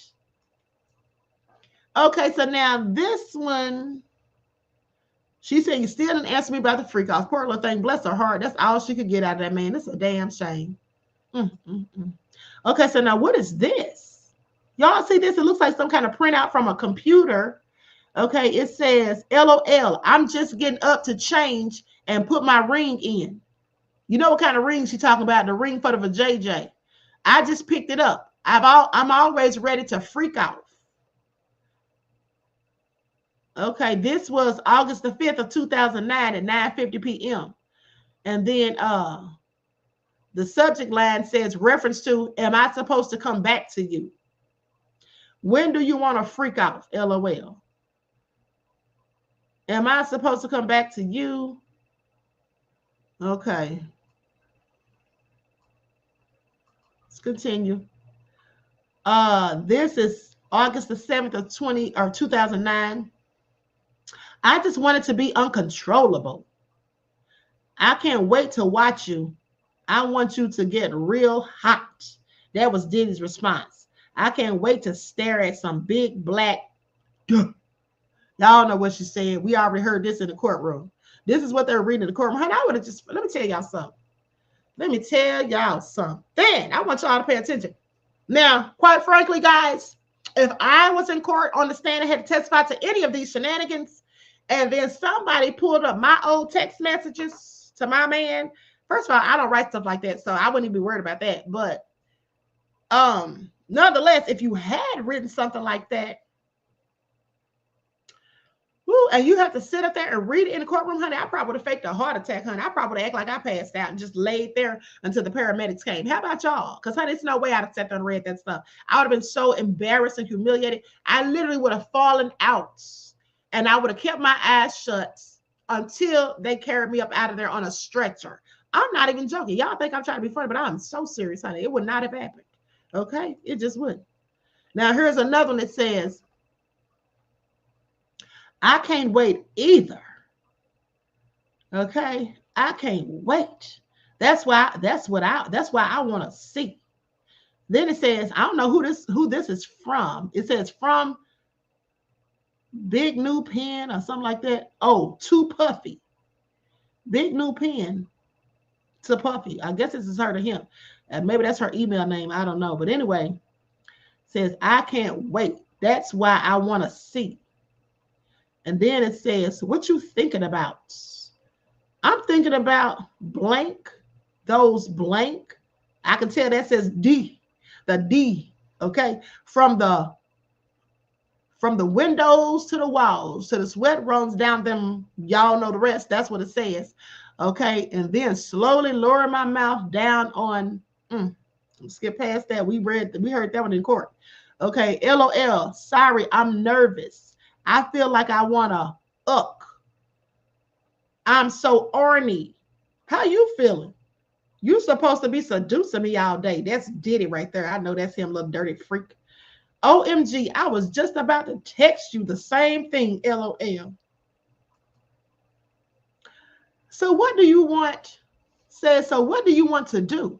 I'm going to Dwayne Reed to grab candles and then going home to pack us a bag. You want any regular clothes, by the way, or just sweats? Then I can go check in and set the room up. I'll eat, take my vitamins, LOL, and get ready before I leave the house. Just want to know what you're thinking. And then he says, I'm so orny, I can't concentrate. How y'all orny after all this SEX y'all been having and all these darn freak-offs? Then it says, do you have any more pills on you? I just deleted our little video. To this off my camera. It was so dope. And then they smoked some. Please pay attention. Okay. And then this is to Diddy, because it says to Pop. Why she call herself BG New Pen? BG New Pen. What does BG stand for? I remember that stands for something my friend told me days ago. Baby girl. That's what BG stand for. That's why she called herself baby girl. Okay. And to Pop. She says, the things I want to do for you and to you, I want to be nasty for you. I want to do what you want me to do. I want to make you blank more than you ever blank. I like that. I want it and I want to give it. I want to give you the same. I just think that I have to trust you beyond it just being sexual. Do you know what I mean? In order for me to be more open with the things that we do in bed, I need to feel safe, like home, like this is my husband. And this is the only man that will ever have this aggressive sexual side of me. The last time was a mistake, but since has made me feel a little dirty and grimy as opposed to sexual and spontaneous. That's the only reason why I go back and forth in my mind with wanting and not wanting to do it. When we used to freak off when we were so in love, there were no questions asked. It felt right. Like it literally made sense for the next step in our sex life together. I get nervous. Hold on. I lost my place. Hold on, dirty. Okay, that's the only reason why I go back and forth in my mind with wanting and not wanting to do it. When we used to freak off, when we were so in love, there were no questions asked. It felt right. Like it literally made sense to me for the next step in our sex life together. I get nervous that I'm just becoming the girlfriend that you get your fantasies off with, and that's it. I don't get the other part anymore, at least. Okay, and then he says, the things I want to do for you and to you. I want to be nasty for you. I want to do what you want me to do. I want to make you come. That's what he said, more than you ever came. I want you to feel safe to let go. This woman just poured out her heart, and that's all he's talking about. Do y'all hear this? This woman is pouring out her heart, and this is out. See, here's the thing. This is a form of grooming. What he was doing was absolutely grooming, because what he was doing was he was being all nice and loving to her in the first place to get her to the point that she would do these freaky things. And then it was all fine with her because she felt like this is her man. They're all in love. Then as soon as he got her where he wanted her, it sounds like he just started going back, doing stuff, hanging out with Kim and his kids and all of that, and only was hooking up with her for sex. Okay? Basically, like a sugar daddy. Or paying her bills and just getting what he wanted. This is all a darn shame, honey. Yeah, a jump off. Exactly. All crazy. Anyway, here's the next one.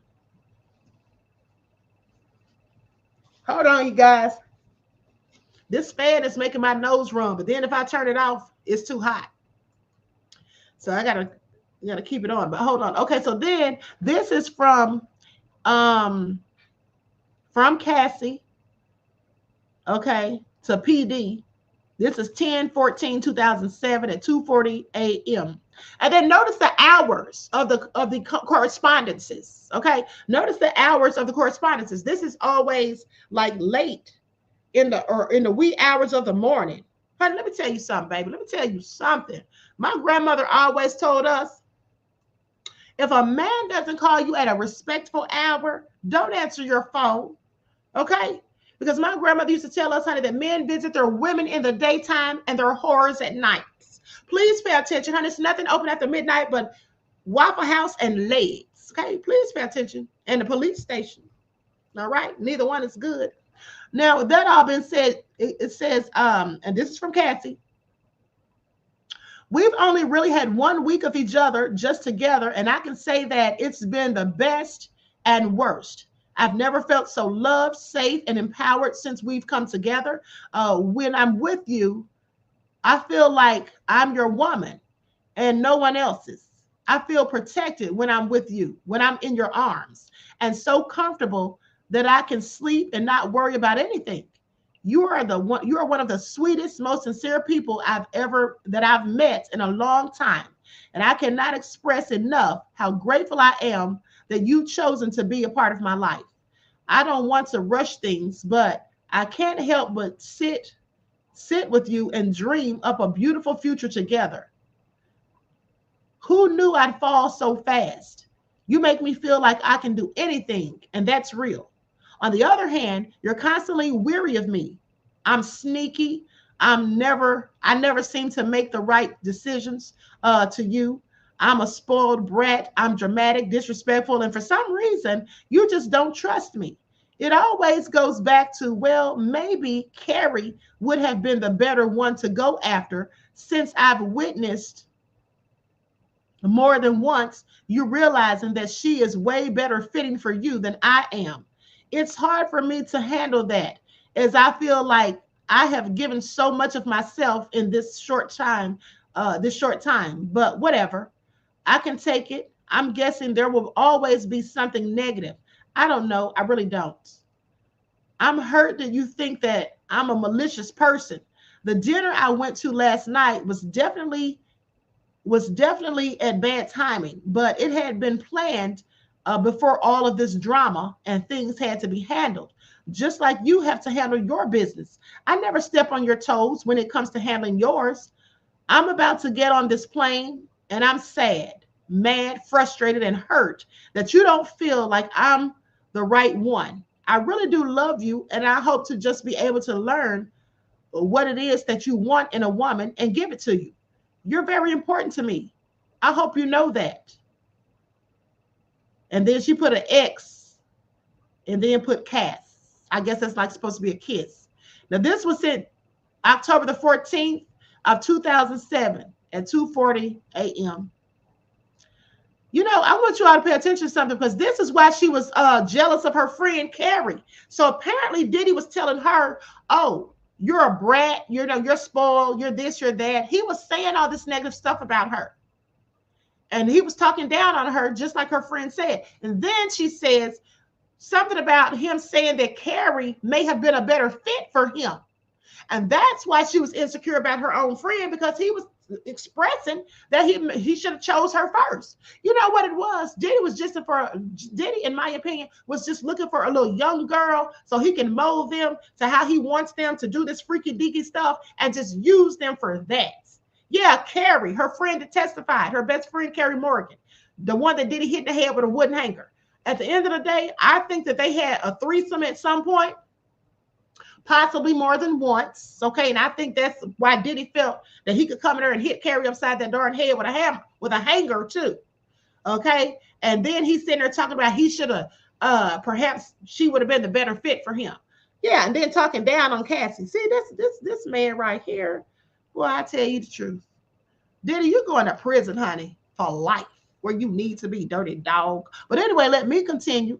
Now, this one says, you crazy. You don't treat me right, and I'm not thinking about it. Now, this is from baby girl, new pen to pop. And then it says, so you hung up? Hold on. Did Diddy write this to her first? I can't tell who wrote this one. It says, you crazy. You don't treat me right, and I'm thinking about it. I think Cassy might have sent this. This is April the 22nd of 2010 at 11 p.m. at night. So you hung up? It's like I need to have something written out to say to you with no breathing room, or you'll get mad and hang up. I haven't talked to you at all. I know you can take 3 minutes out of your day to talk to me, and you don't even try. You're in too much of a rush to get me off the phone. That's not being in a relationship with someone you love and are in love with. I am really hurt by the way you deal with me. I don't need your money. I need some attention. I am thankful, but I can pay for these things myself. Yeah, he was using her for a good time, girl. Honey, Diddy ain't hit no ish. Queen Sam said, go into prison and drop the soap, you nasty bastard. Exactly, honey. I hope he does drop the damn soap. Low down dirty devil. Who treats somebody like that? Who treats somebody like that? Let me tell you something, ladies and gentlemen. If you have daughters, you need to be talking to them about self-esteem. See, let me tell you something. When people tell their children, as beautiful as Cassy is very beautiful to me. Okay, very, very beautiful. And to think that she was reduced to having low self-esteem, suicidal thoughts, and allowing herself to be used and abused by a low-down, dirty demon like Diddy, it just goes to show I'm inclined to believe that perhaps she wasn't, given a lot of what's the word I'm looking for? I don't want to say her mom or her dad didn't, Of course, they loved her, but sometimes parents don't build their children up like they should. See, when you get something at home, then you don't go looking for it out there in the streets. When you tell your children that you're beautiful, you're fantastic, you know you can do anything. You know what I'm saying? You build them up. They don't look for validation. That's it, beloved. Thank you. Okay, about damn time says validation. Exactly. You don't look for validation in other people. Okay, you don't look for it in other people. And I just feel like, well, maybe she didn't quite get that at home. Because as beautiful as Cassy was, honey, Cassy reminds me of this beautiful girl that I went to high school with. Her name was Tracy Toledo. Shout out to Tracy Toledo if you're watching. She was Italian. I knew her since I was like 13. We actually went to modeling school together. We both graduated from modeling school together. She was like 2 years older than me, but then we ended up going to the same high school. And I used to always think she was so beautiful. And I remember one day I was just telling her how beautiful she was. And this other girl was like, why you always talking about how beautiful she is, honey? She is conceited. She thinks she this, she thinks she that. She thinks she all that. And I said, she is all that. But, people would hate on her. But, honey, I just thought, I love beautiful people at the end of the day. But, yeah, she really reminds me of that girl, except Cassy's darker because this girl was Italian. But nonetheless, as beautiful as Cassy is, it's just so sad that she would allow Diddy to treat her this way and talk down on her like she wasn't worthy, honey. Diddy's the one who wasn't worthy. And she sent her damn near begging him for his time and to show her attention. She wasn't a gold digger because she said, I don't want your money. I can pay for these things myself. I need attention. Okay. I bet you all them other women that he was messing with, like Daphne Joy, Young Miami, and all the rest, I bet they just wanted money, okay? And clouts. All right? But see how he did her? That's a darn shame. Anyway, Diddy, you're going down, honey. Please pay attention. Now, let me see if we have any further updates. Honey, Inner City Press must be in there getting all the scoop because he hasn't posted anything in 41 minutes. Oh, here he comes. Y'all know I'll be right on time. Okay, here it is. Now, AUSA says, what is emotional abuse? Now, remember, the expert witness is on the stand. Okay, Dawn Hughes, the forensic psychologist. What is emotional abuse? Dr. Hughes says, putting down our partner, feeling like a piece of crap. That's Diddy. AUSA says, what about financial dependence? Dr. Hughes says the abuse controls housing and transportation, taking away, her laptop. Then the defense says objection. The judge says sustained. Okay, so then AUSA Steiner says, are you familiar with love bombing? Dr. Hughes says that honeymoon phase, the abuser showers her with gifts and affection to get her back. AUSA says, does the attempt to leave happen over time? Dr. Hughes says, yes, it takes multiple attempts. Honey, I had somebody who used to love bomb me back in the day, but I didn't know it was love bombing back then. We called it something else. Okay, it's called nefarious. Okay. Now, with that all being said, let me tell y'all something, honey. Let me tell y'all something. People will do whatever you allow them to do. Queen Sam said, clearly Young Miami was just in it for a clout. Yes, she was. I absolutely believe it. Nandy says, I love beautiful people via their inner soul beauty. Exactly. Okay. Queen Sam said it was called stalking and crazy. It sure was. Okay. It sure was. Aqua Girl Roddy said, we called it. Okay. Roddy said, test every spirit. I know that's right, honey. Andrew said, it's much better to be beautiful on the outside. Much better to be beautiful on the inside than the outside. Yes, it absolutely is. I love both. Okay, Trayvon said, that's right, Queen. Okay. Southern Girl said, me too. Elizabeth said, love you, Queen. I love you too, beloved. Thank you. Sheila Askin says, Diddy was Young Miami's sugar daddy. Oh, yeah, I believe that. He sure was. Mm-hmm. He sure was. So this is all so sad. Okay. It is all just very sad. And disheartening. And then even when she's pouring out her heart, because, it couldn't have been easy to tell him those things, and then he wouldn't even listen to her. He'd hang up the phone. It's like he literally had no empathy whatsoever. And you know what it was? Let me tell you something. Love can be like a rug with a D. Okay? Bars. I'm not trying to rhyme, but seriously, love can be like a rug with a D because here's why. Think about how people who are addicted to drugs, right? Specifically crackheads. Let's talk about it. You know how they say a crackhead tries crack and then they get so high and then they keep taking the crack hoping that they'll get that same high again, but that same level of highness never comes back. But they just keep on trying to get it. That's like what Diddy was doing. Okay? Diddy was sitting there, you know, showing her love and attention. Well, it wasn't love, but he was acting as though, you know, and showing her attention and all of that, and acting like he really cared about her as a person. And then when he got her, and then she was on this emotional high.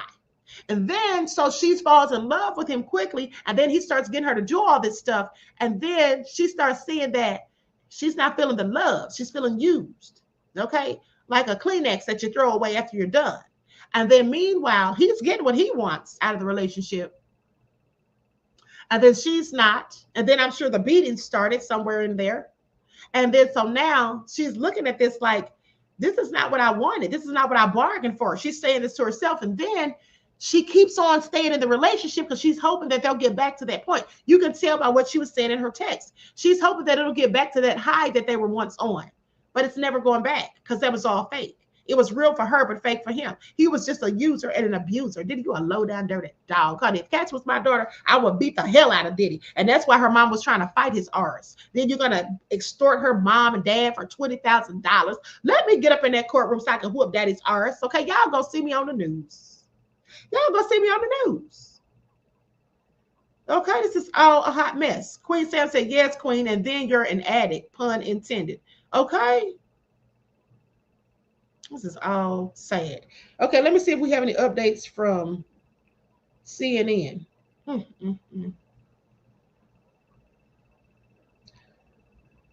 Let's see here.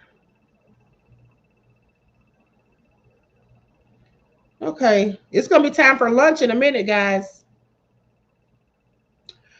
Okay, so the psychologist is still on the stand. Hold on, let me see here. Okay, so psychologist Dawn Hughes says she's testifying as a blind expert and will provide the jury with some information about domestic violence, rape, assault, and traumatic stress. Hughes testified that she has not assessed any of the victims or the witnesses in the case, nor has she interviewed anyone connected to the case. She said that she has seen some press coverage of the case, but has not been following what's been happening in court. She testified that she's being paid $600. And how the hell? Do y'all hear how much money this lady's making? This lady says she's making $600 an hour for her work and $6,000 a day for testimony court. Honey, let me get a job with you, honey. Are y'all hiring? Okay. Queen Sam said, we're glad you didn't go to New York because we've got your travel money, not any bail money. Not bail money. Honey, they probably wouldn't even lock me up for beating the hell out of Diddy. Okay? They'd probably be cheering me on, honey. Get him. Get his ass. Okay? Please pay attention. Oh, my goodness. Okay, so then clinical and forensic psychologist Dawn Hughes testified that it's very common for victims to stay in abusive relationships. She explained that perpetrators often use various abusive methods beyond just physical violence to make victims feel trapped. It's about the power and control that the abuser has over the victim, she says. Now, sexual abuse is a very private harm, which can make it difficult for the victim to seek help to leave the abusive relationship. Clinical and forensic psychologist Dawn Hughes testified to this under direct examination by the prosecution, saying that they experience a tremendous amount of shame, humiliation, degradation, and they don't want to talk about it. They don't even want to think about it in their own brain. Yeah, I absolutely believe that. That is true.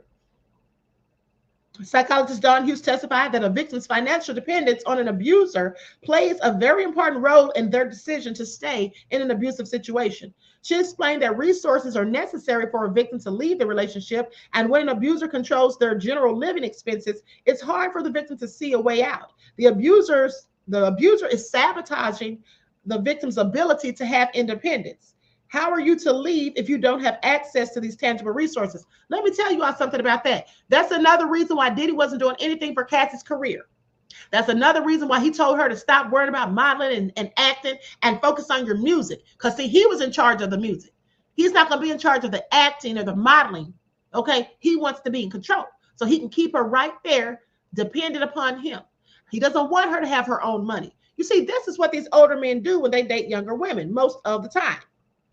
Okay. And like my grandmother used to say, and I probably told you all this before, when you're a kept woman, you're going to pay for every bit of it. Okay. That's why they say God bless the child that has their own honey. Okay. Now, clinical and forensic psychologist Dawn Hughes said it often takes multiple attempts for victims to leave abusive relationships. There's this pattern of returning and reconciliation, and they're returning again. She testified. She said victims could want to come back to the good version of their partner that they still do love.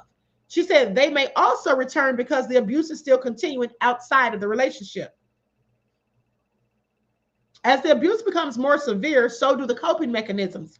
Okay, a victim's coping mechanisms usually exist within the confines of the relationship. Sometimes this includes fighting back, but the most common coping mechanism is trying to work things out with the abusive partner to stop the abuse and preserve the love. Okay, so when the defense is sitting there talking about they were both being abusive, honey, Cassy was trying to fight back and defend herself until she realized that the more she tries to fight back, the worse it gets.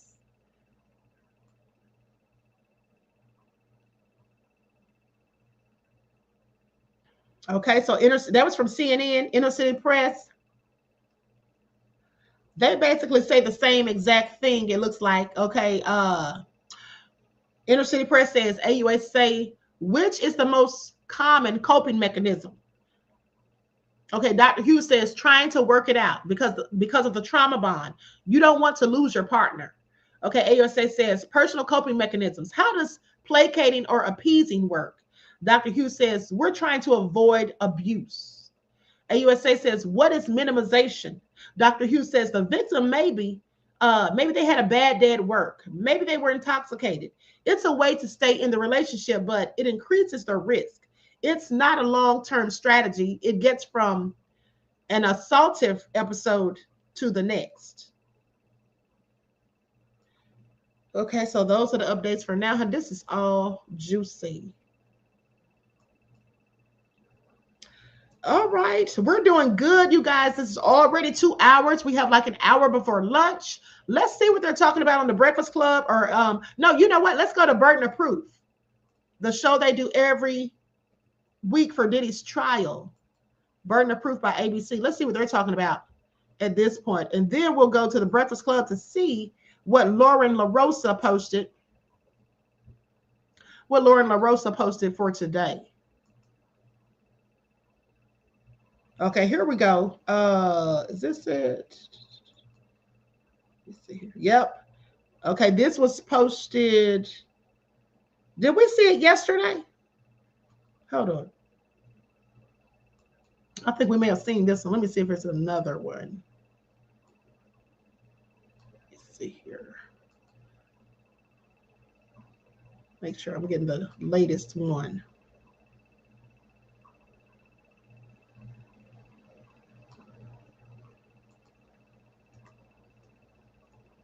Yeah, here we go.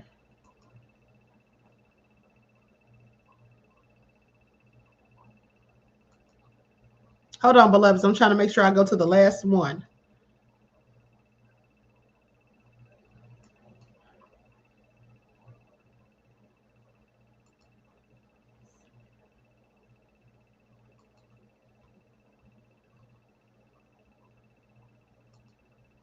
Okay, this is the last one from yesterday.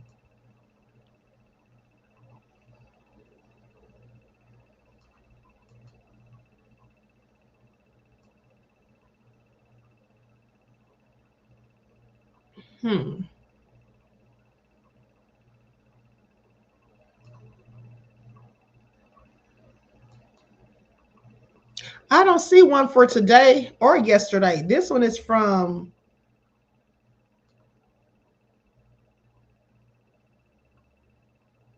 day 6. I know we already saw that. Hold on.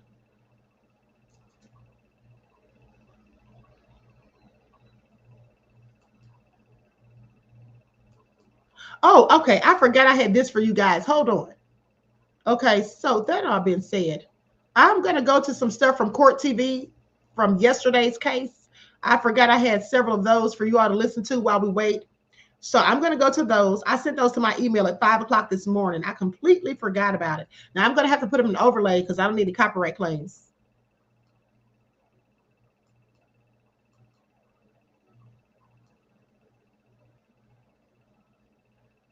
I mean, even though technically Court TV is considered, should be considered a news broadcast, but I don't know. You know how YouTube be tripping.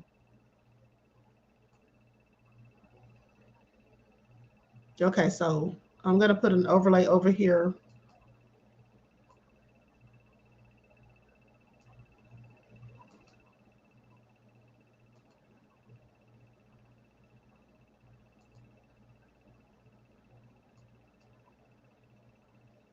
Today here in Lower Manhattan. We've been ending about 3 o'clock every day this week, so a little bit shorter than normal.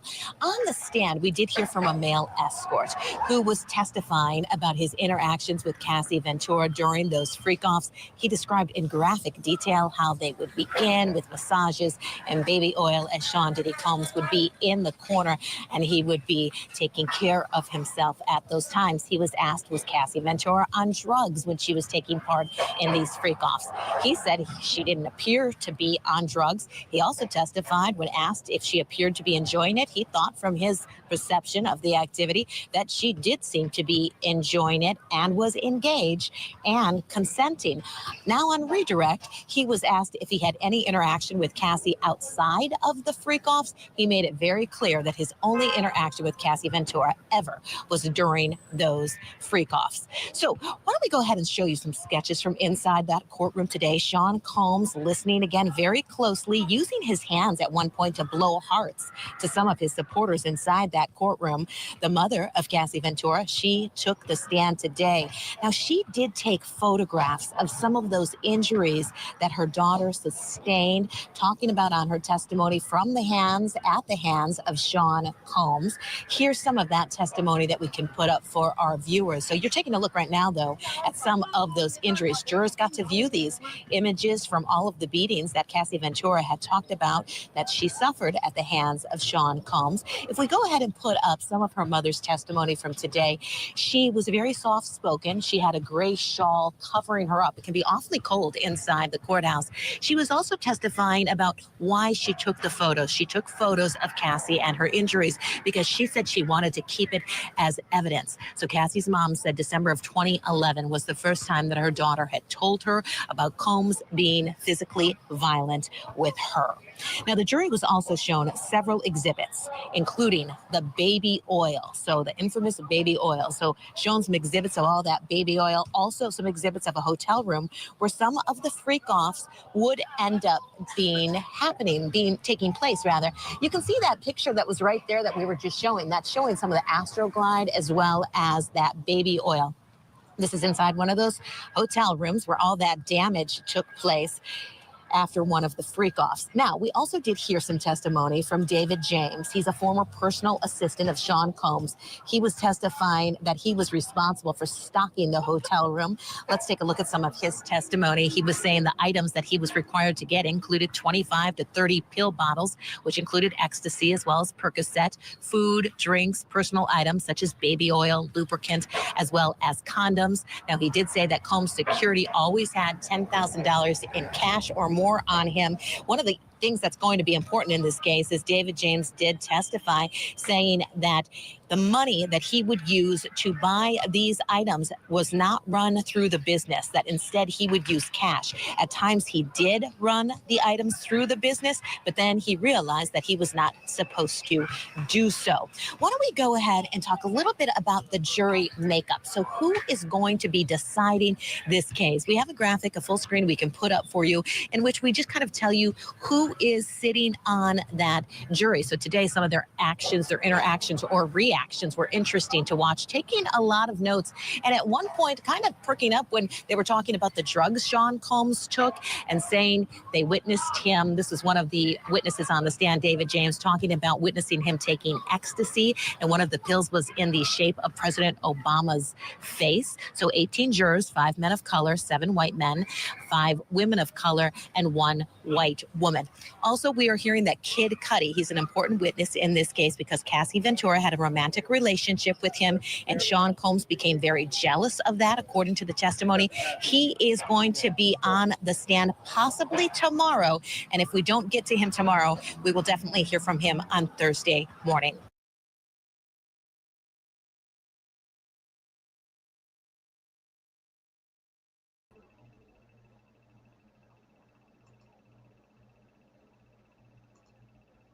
All right, so let's go to the next one. Whew. Likes up, everyone, please. Don't forget to like and share. Thank you in advance. Okay, now here's the next clip. This is where the ex-assistant talks about the Astroglide, David James.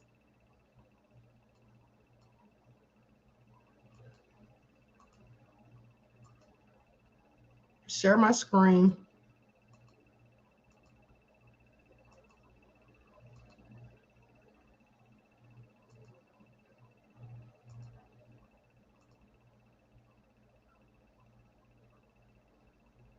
Diddy Combs on trial accused of sex trafficking. This is a case the world is watching. Let's get you the very latest. Our team is inside the courtroom and outside the courthouse, bringing you all the updates. Let's go to Court TV legal correspondent Kelly Craft right now, who's outside to tell us what is happening this morning. Kelly, good morning to you. Well, good morning to you, Julie. Court got underway about 20 minutes after 9 this morning here in New York City. We saw a number of people making their way inside the courthouse, including Cassy Ventura's mother. So we do expect her to be on the stand later on today. The direct examination of a man by the name of David James just wrapped up. He's now on cross, but I want to tell you about some of the things that were talked about on the direct examination. So he was talking about baby oil, Astroglide. He talked about a situation. He was the advance guy. He would go into the hotel rooms and he would set up the rooms in preparation for the freak-offs. He said that he would bring a toiletry bag for Sean Combs that would have over 40 products that were skin care products. He would go inside that hotel room, line all of those skin products up. He also talked about a time when he walked into one of the hotel rooms because someone had said that they forgot their iPad. He walked in. He testified that he saw Cassy Ventura lying on her back, and she appeared. The implication was that she was unconscious. When he made his way into the hotel room, he said that he saw a naked man who he described on the stand as very well endowed. That man then scurried off, and then he imagined, or he believed, he indicated that he believed that Sean Combs was in the shower. We do have some testimony that we can put up on the screen. So yesterday, David James, he got on the stand, that direct examination. That's what took place. He was the last witness yesterday on the stand, and he's the ex-assistant.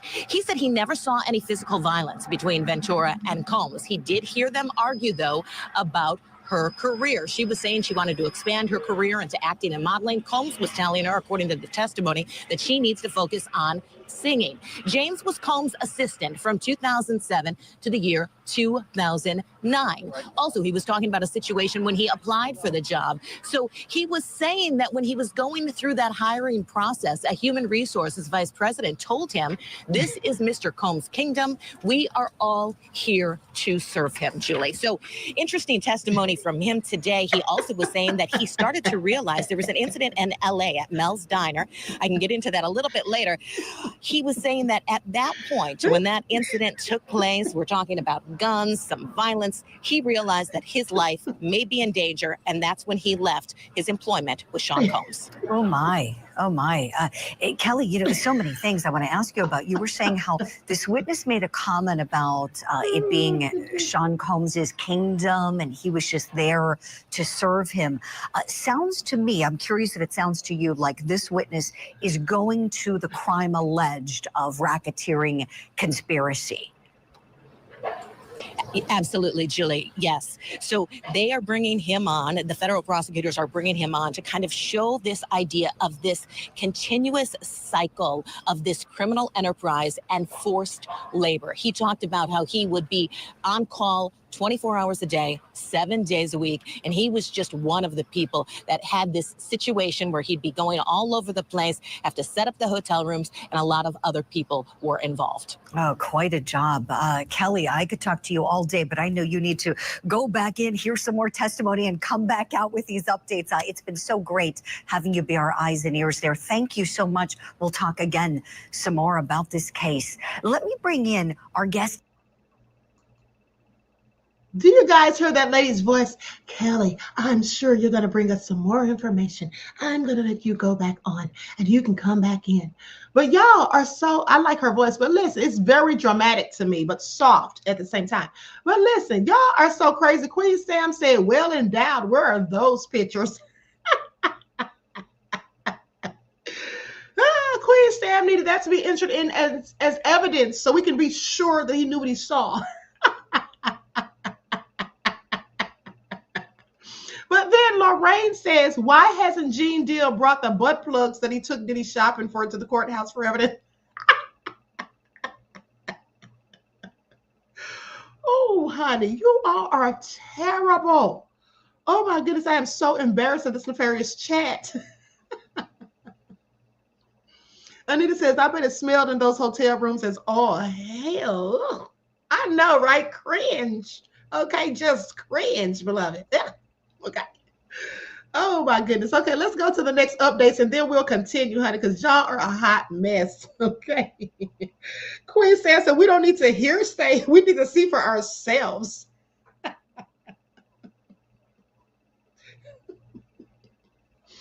Okay, so let me get to it. So the last thing we heard was when she talked about the perpetrator sabotaging the victim's independence. Okay, how are you to leave if you don't have those tangible resources? Exactly. Okay, so then she says abusive relationships often have love and kindness in them in addition to the abuse. Okay, the victim wants that, they want it back. So when that is shown to the victim, that's why it's very reinforcing. Hughes testified that a trauma bond is when somebody is attached to their partner in spite of violence and abuse. A trauma bond can make a victim unwilling to leave a relationship.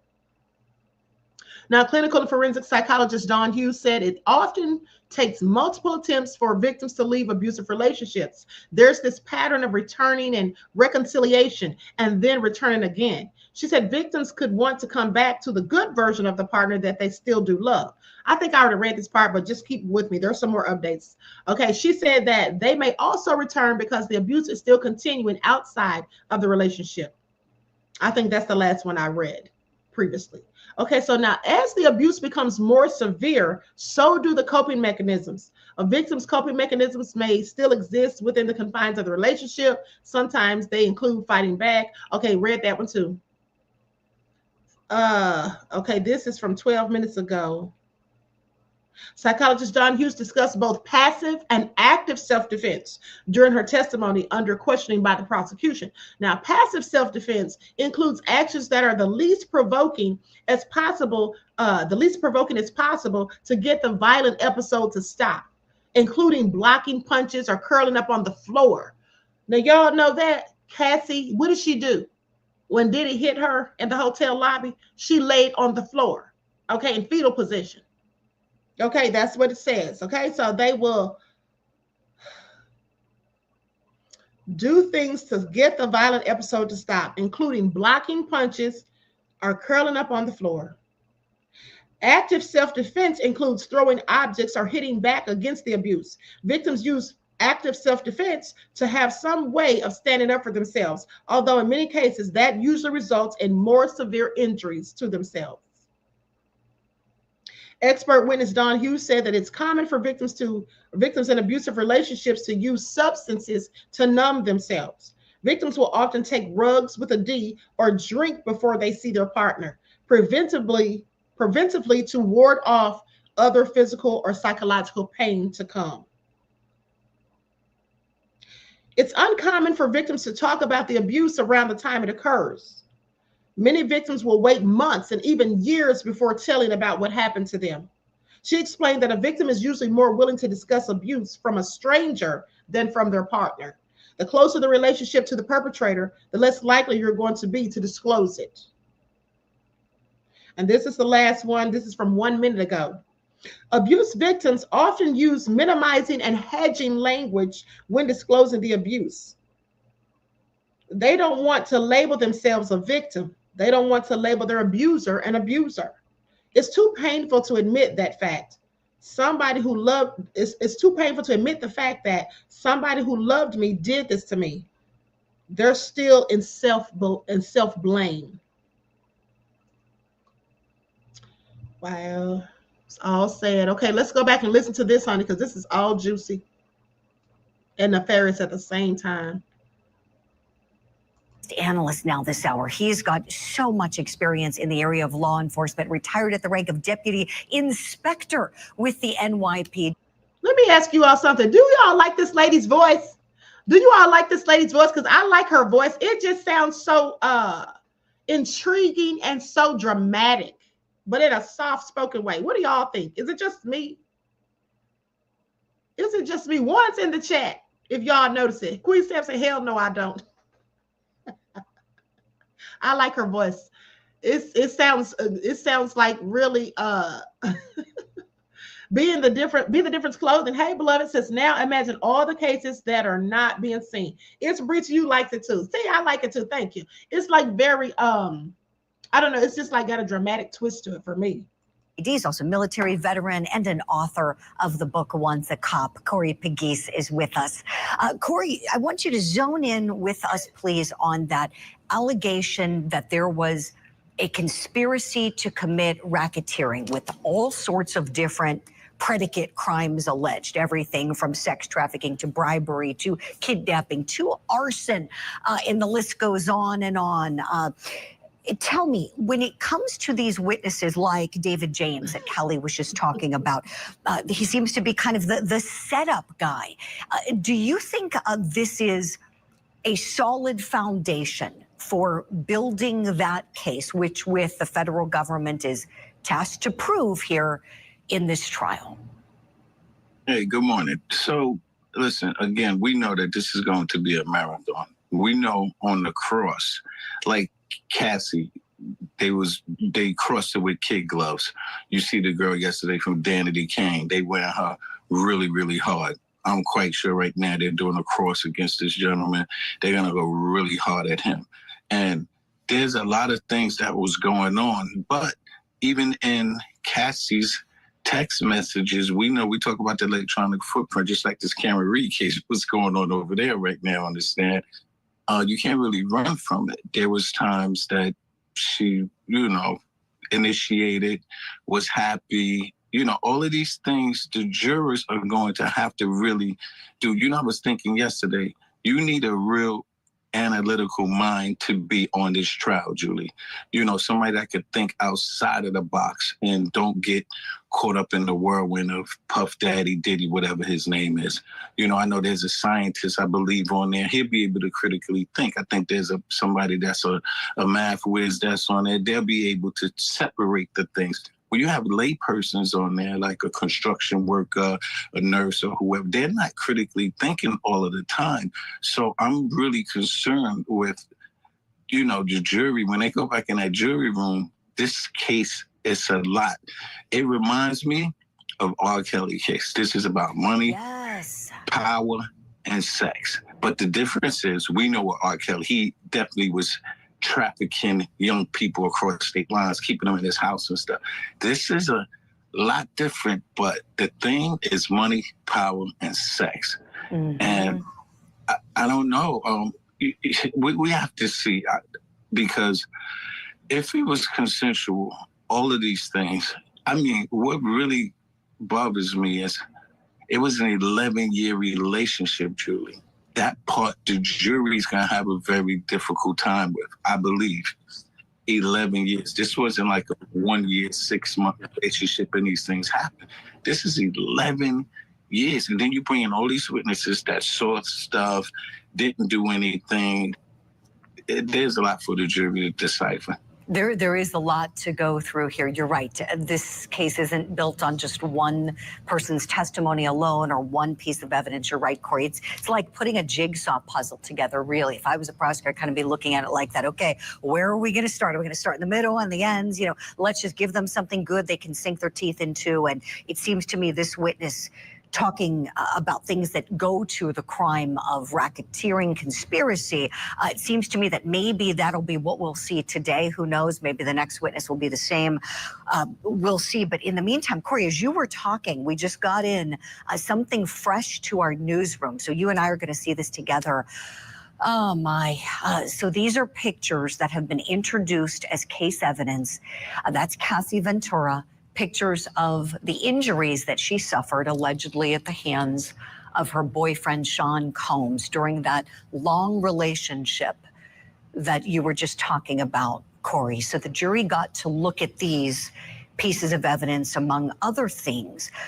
Right there in this picture, though, Corey, when we look at it analytically, I love what you said about how we need people who are going to really look at, okay, what are the elements of the crime versus what is the story that happened? Cassy told a story of abuse and domestic violence. How does that fit with the sex trafficking that's alleged? Well, it's alleged to have been done by force and coercion and threats. Corey, tell me if you think these pictures help to substantiate that and why. Well, so what I'm looking at when I see this, and I saw these pictures yesterday, last evening, were these injuries done during the sex? You know, we haven't had a witness say, even Cassy, I don't remember her saying that he beat her while having sex with these guys. I can't remember if she actually said, do we have a witness that's going to say, because obviously Puffy he's a freaking domestic abuser. We know that. And people are texting me and DMing me and asking, why is he being charged with assault? So just for the listeners, if that, like the hotel that happened in LA, if it doesn't rise to a level of a felony, which is, I believe, 3 years in LA, and just beating her with his hands is a misdemeanor, and statute of limitations is only 1 year. Because a lot of the courties are wondering why is he being charged with assault? And that's the reason why, because of statute of limitations. That's why they're charging him with sex trafficking and these other crimes and not assault. And the issue with it is, Julie, was he beating her while he was having these sex wrongs? And that's what we're going to be looking at. So we'll see. He obviously was an abuser. We can see that for sure. But did he do it while they was doing these sex wrongs? Corey, thank you for answering the question about the statute of limitations. Thank you. That's an important question. You're right. People are getting that. And I would even go so far, my prosecutor brain's kicking in, I would go so far as to say that, yes, these beatings could happen during or before or after. Anything to just keep her coerced into thinking, oh God, if I don't continue doing this, if I don't stay and submit, then I'm going to get a bad beating from him. So prosecutors, hopefully if they are smart, and I believe they are from what I've read, they're going to use these to support the trafficking charge as it pertains to Cassy. Corey, you touched on, we've got the Karen Reed case going, and you always talk about the digital footprint.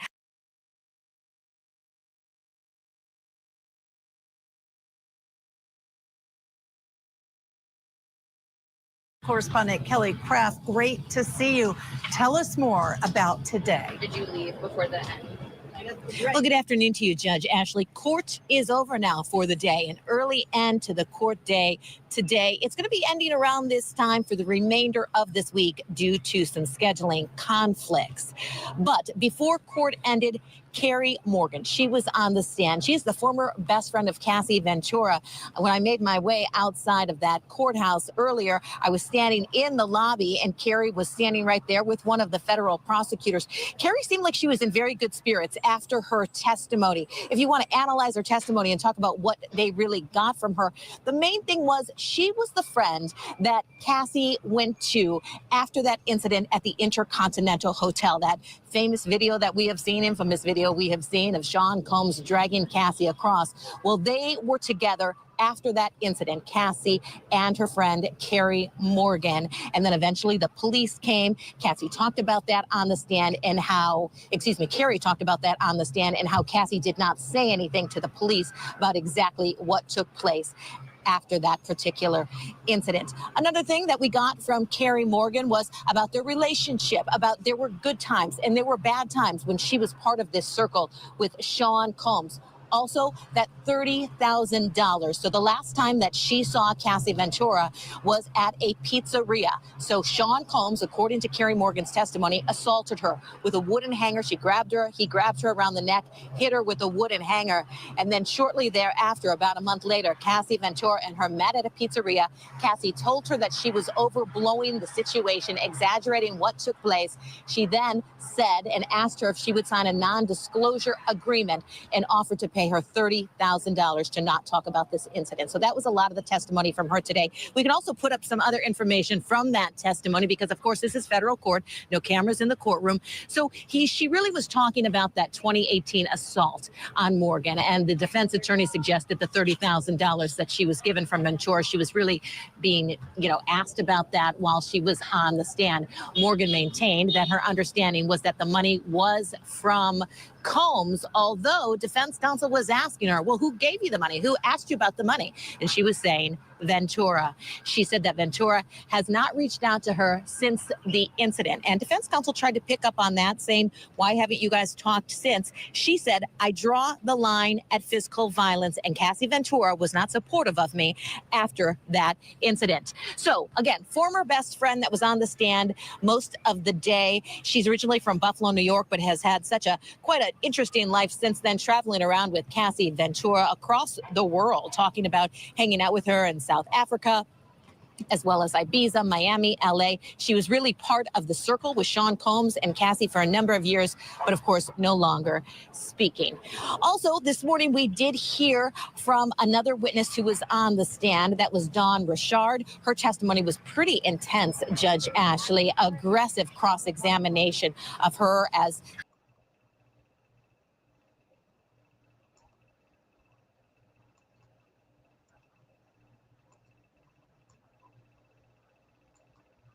Okay, so beloveds, I'm going to the next video. This is when they're talking about, this is David James. This is his testimony.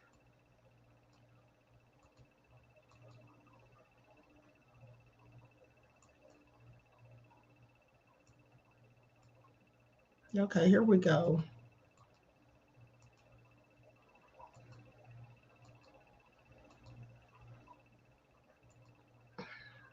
Should be about time for lunch in just a second. Okay, so let me check my updates really quick.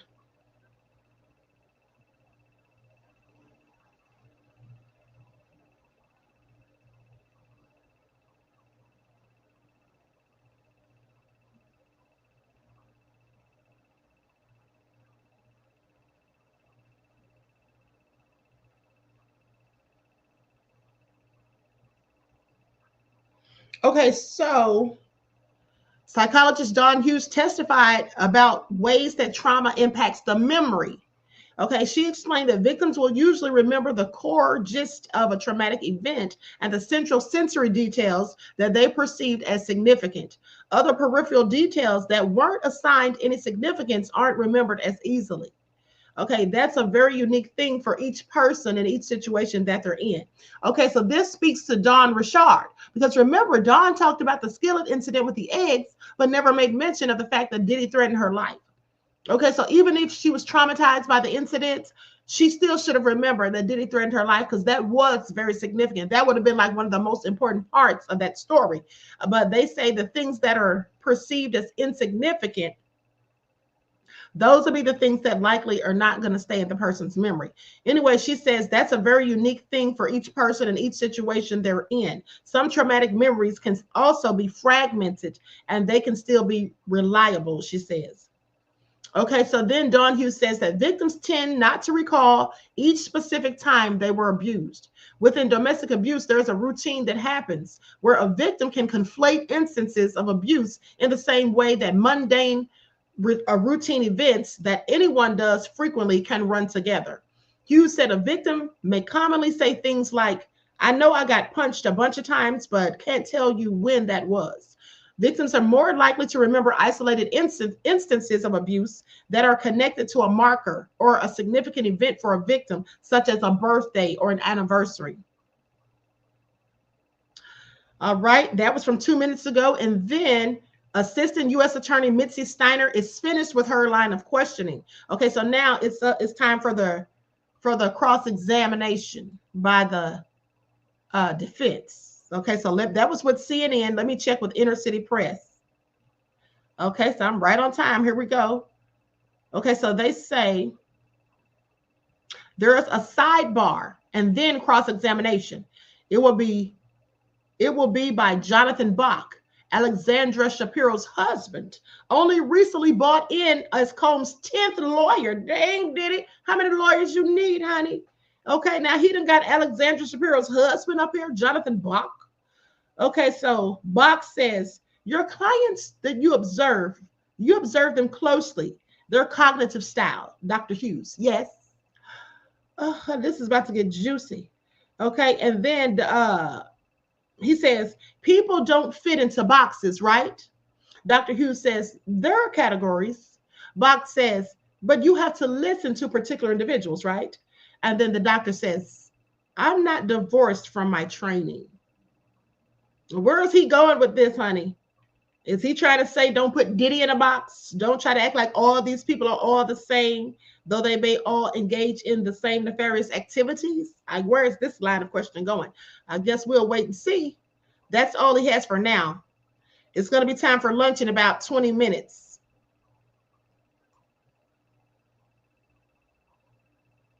Okay, who was that said she's intriguing? That's exactly the word I would use, beloved, for that lady's voice. East Point said, I just listened to News Nation interview with a Punisher witness. He was well-spoken and believable. I think I have that, beloved.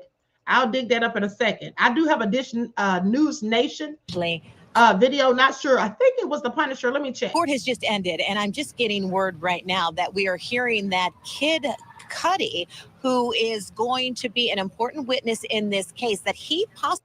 Wait a minute. We already heard this one. I'm sorry, guys. We already heard that one. Let me get that out of here. We don't need a repeat. Hold tight just a second. And while I look for this, let's have some smooth sounds. All right. Hold on here.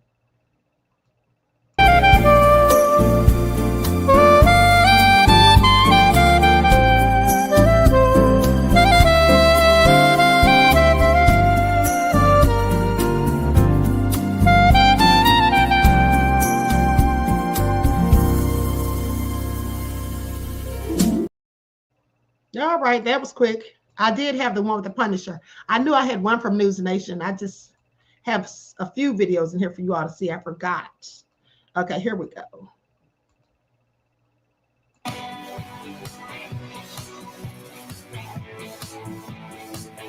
Hi, everybody. Welcome to Banfield. It is Tuesday, and it is a big day. Not to say that the other days in Diddy weren't big, but today was punishing. Like literally, because a guy took the stand called the Punisher.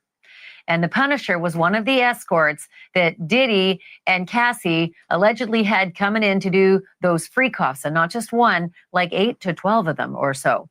And he's got some stories to tell, but does he have stories that corroborate any crimes that so far the prosecutors feel like they've elicited on the witness stand? Wait until you hear not only his testimony, but his interview, because he is live on the show tonight. Yes, I said it.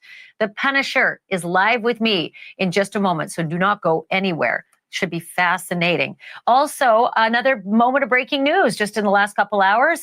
Another inmate picked off in New Orleans, and then there were 5 from the original 10. 10 made it out, 5 back in. What about the other 5? And guess what? That was not the only arrest today. Well, this guy already knows what it's like to be locked up.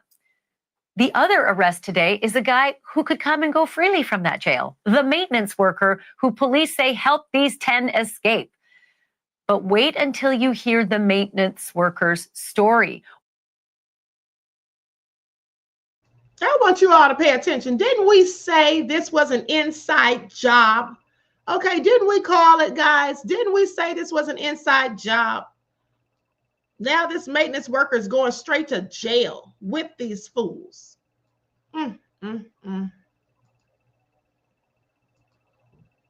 Why he shut off the water to the plumbing so that they could rip out the plumbing and make this amazing escape.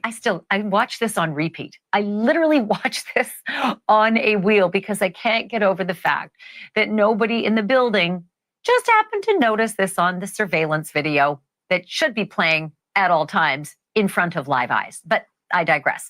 So we're going to talk about not only the 10 escape charges this maintenance worker is now facing, but also Larry Levine is with me tonight. He's a former federal inmate. He spent over a decade locked up, and he's going to tell me how easy or hard it is to get someone on the inside to help you bust out, whether it's by coercion, whether it's by love. All that coming up in a moment too. And then do you remember the Michigan mother who was arrested after police say she left her 3 kids, 7, 8, and 10, alone for 5 years, literally abandoned in a row house in filth and squalor with no plumbing, with not even soap or shampoo, with toenails so long they couldn't walk? We learned something else about this lady today. First of all, she's going to trial. That's a no-brainer. But we learned what was in the phone of her child, the oldest child. Listed as a contact for this mother was Mother of the Year. These scripts write themselves. Mother of the Year. Guess what her contacts were allegedly for her 3 kids? My oldest, kid 1, and kid 2. And that's not all. There's another fact that'll blow your mind, given the fact that she's apparently allegedly dropped DoorDash to keep them alive. There was something else that happened very nearby that was just jaw-dropping. I'll get to all of that in a minute, but let me start here. The list of last things any parent wants to hear is pretty long. And if you dwell on it, you will never sleep a night, trust me. But here's one even I did not imagine could exist. Your adult daughter's super famous, super rich, and super powerful boyfriend is threatening to release sex tapes where she is featured prominently. As a mom, you'd be sick, right? And Regina Ventura was, quote, physically sick. She said as much on the stand today in Diddy's racketeering and sex trafficking trial. You know that Diddy, Sean Combs, is of course her daughter Cassy's ex-boyfriend. Regina took the stand and testified that in 2011, her daughter Cassy emailed her in a panic that her boyfriend Diddy was planning to put out, quote, 2 explicit sex tapes, end quote, of Cassy. And after learning that she was dating a rapper known as Kid Cudi, whose real name is Scott Mescudi, apparently Diddy was livid. And this was the result. Here's where it's important for racketeering. A staffer of Diddy's was copied on that email. Today, we might call this revenge porn, right? But if you're a prosecutor in this trial, you call it extortion while using the resources of your company or your enterprise. Cassy's mom read the message out loud on the stand, including this line, quote, he, Diddy, has also said that while he will be having someone hurt me and Scott Mescudi physically, end quote, but it gets worse.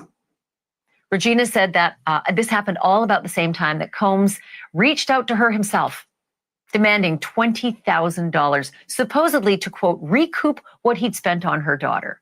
Again, all at the same time. He's mad that her daughter is seeing another guy, another famous rapper named Kid Cudi, and suddenly he's texting her 20 grand. You give me 20 grand so I can recoup what I spent on your daughter.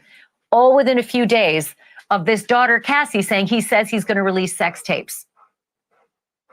So that mom, Cassy's mom, Regina, testified that she and her husband, who did not have a lot of money, paid the billionaire $20,000. And they did so by borrowing against their house.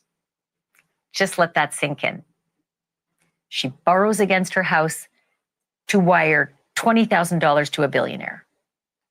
She said Diddy's bookkeeper Another staff member of Diddy's gave her detailed instructions for that wiring, and that the money was wired to Bad Boy Entertainment. You know, a business, an enterprise. Cassy's mom said she did it. She did the wire. For whatever reason, though, the money 4 days later came back. It was returned. Remember, I told you all, this is part of a RICO, extortion. Okay, and he did this through his enterprise. Okay, absolutely extortion. Diddy, you're going down, honey. See, they're proving all the elements. Okay, Kid Cudi, the arson, there's one. Then you have the extortion with what he did with the mom. Then you have the coercion and the threats that he did to Cassy. And he threatened other people. He even threatened David James when he had him on video footage when he was high that night. And then he told him, I'm going to keep this in case I need it later. Okay, and then also telling David James to go file a fake police report to make a paper trail. Okay, and then also paying for business or paying for personal expenses through the business. Okay, and trying to avoid a paper trail. At the end of the day, commingling of funds. All of these are elements of a RICO. Okay, please pay attention. Now, Gavin didn't agree with me, but I see it clearly. All right, please pay attention. You don't have to worry about money after a car accident. Listen, if you have been in a car,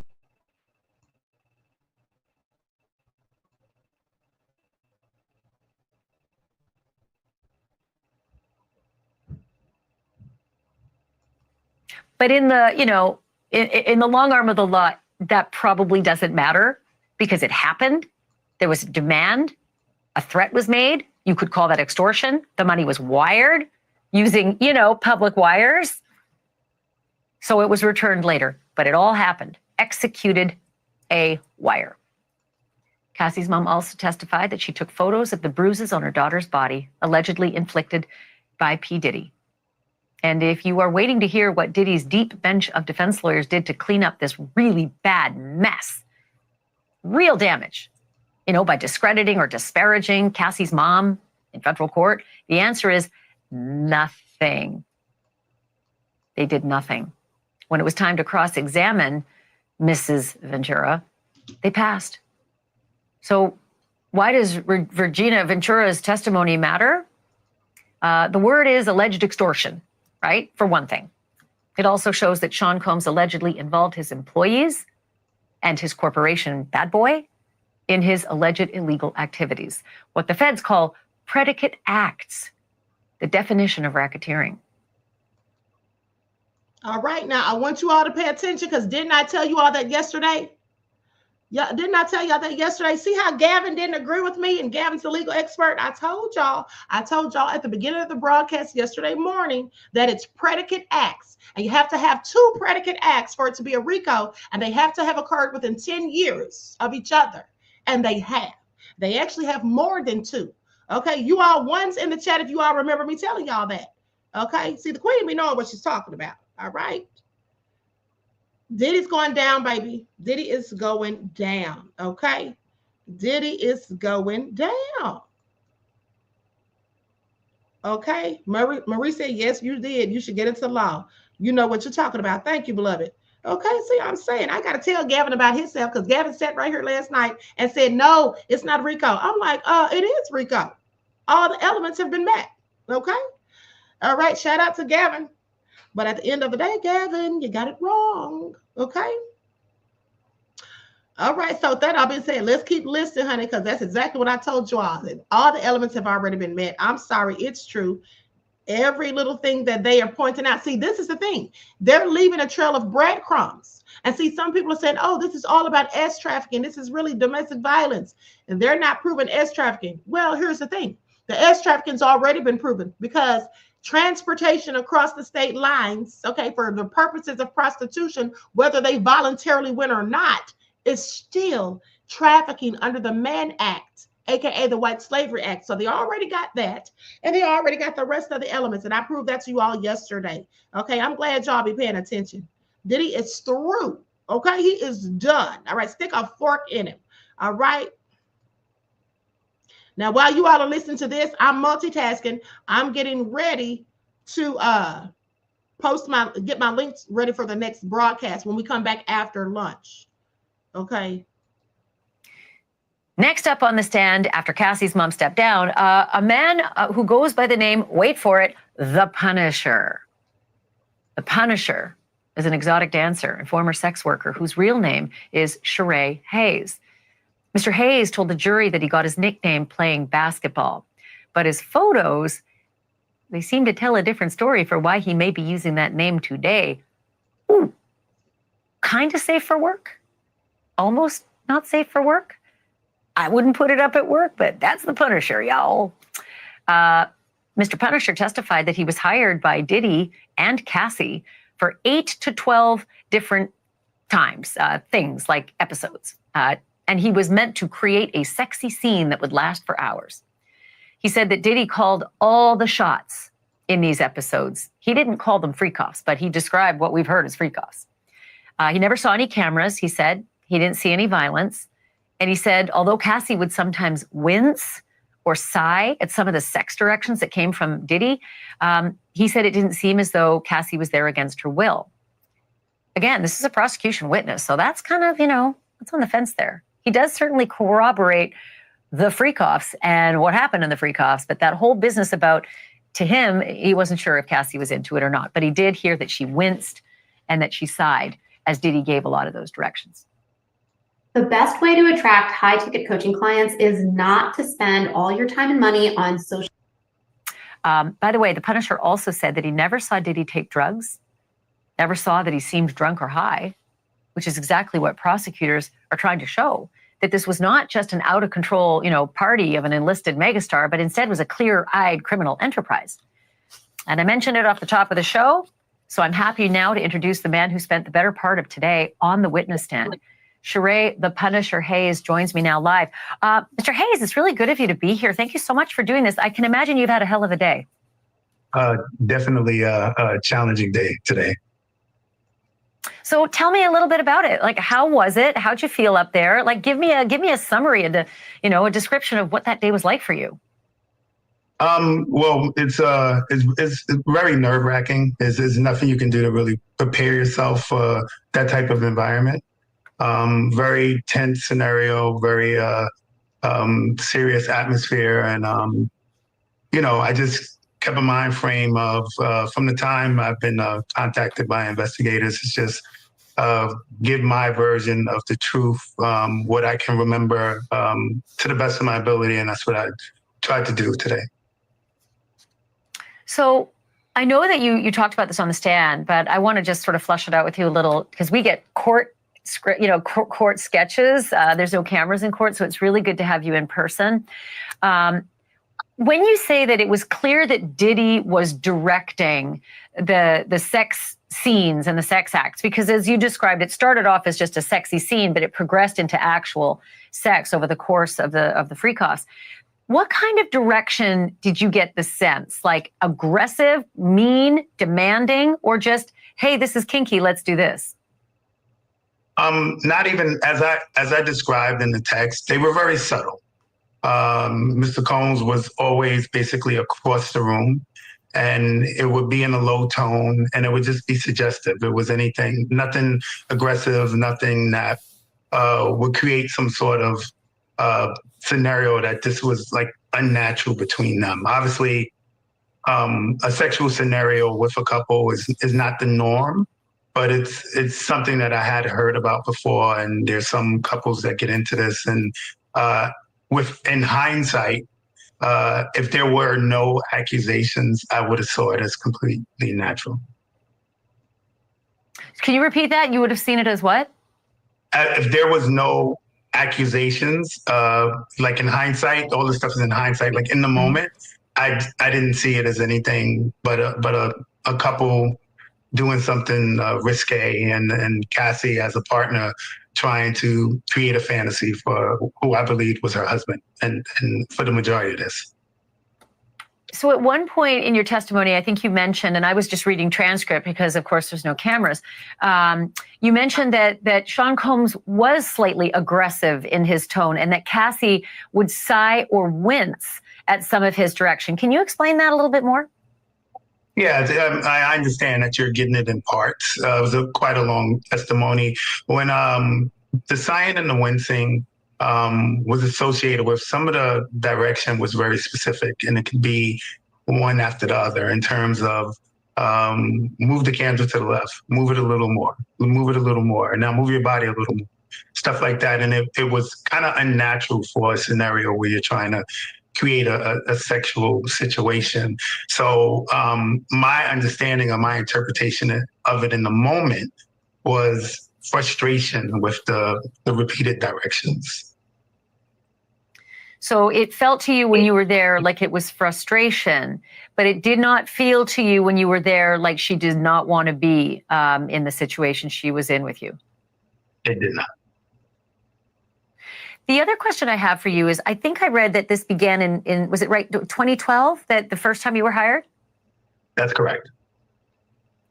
So that would seem fairly early on, perhaps in the free cops in their relationship. And it felt to me like in the beginning, you did not actually have any kind of sex with Cassy in front of Diddy in those hotel rooms. It was just performative, but that it graduated in the later free cops to sexual acts. Did it seem to you, now that you're hearing a lot more of the story, that this was the beginning of the whole freak off adventure for them, that they were kind of figuring it out themselves as well, and that maybe it progressed a lot further and got a lot less appealing to Cassy, maybe later after you had moved on and weren't in the picture? So I'm instructed to not necessarily follow any of the details. So I just really know what my interaction with was. And it was always like almost a start over scenario, because like I said in my testimony, it wasn't consistent. Like I would get called maybe once every 4 months, so long periods of time would go in between. So it would definitely be kind of like an odd situation, but not in a way where I can assess. There was some sort of progression that went on from the time we started to the time we ended. It was pretty consistent all the way through. If you have a 700 plus credit score, you qualify for Chase's new program where you could access up to 150. Well, may I commend you in following the orders of the court and not having consumed a lot of information about this before your testimony, because that would have been an easy question for you to answer had you known all the. All right, guys, we're going to follow up with this. Let me write down the timestamp because they have already gone to lunch. 6 minutes ago, it's 12:25, and they're going to come back at, hold on. The court has recessed for lunch. Cross-examination will resume after the lunch break. Okay. So they're going to be going to lunch till probably about 1 o'clock. So I'll be back. I'll be back at about 1:10. Okay. I'll be back. Well, actually, I'll be back at about, I'll be back at like 1:10. Okay. So I'm about to post a link. So thank you all for tuning in. Okay. You all get you something to eat, get your popcorn, whatever. And we'll be right back after these messages. Okay. So anyway, love you all to life. Each one teach one. That's how we grow and thrive. Do something productive, constructive, but never destructive. And always remember, beloveds, to keep the Most High first in your lives. Peace.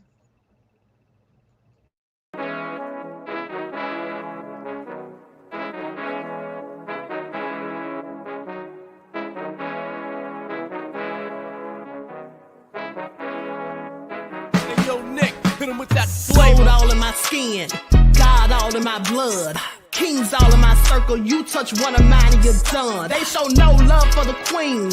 Why you hating on me? Is it cause I'm free and I got Malcolm X in my jeans? I got dreams like King Luther, shed blood like Kunsa. You ain't helping my people, I ain't got nothing to say to ya. I want all the smoke like hookah. Talking reparations, America won't be great until they give us compensation. I'm like, I'm the hottest right now. See a bunch of lames out here trying to jock on my style. They be doing too much. I'm the queen, it's too easy. It's like they all at Popeyes, how they be talking so greasy. I just sit back and laugh while these haters get madder. So nefarious how they don't want my pockets with cheddar. I tell them they can do better.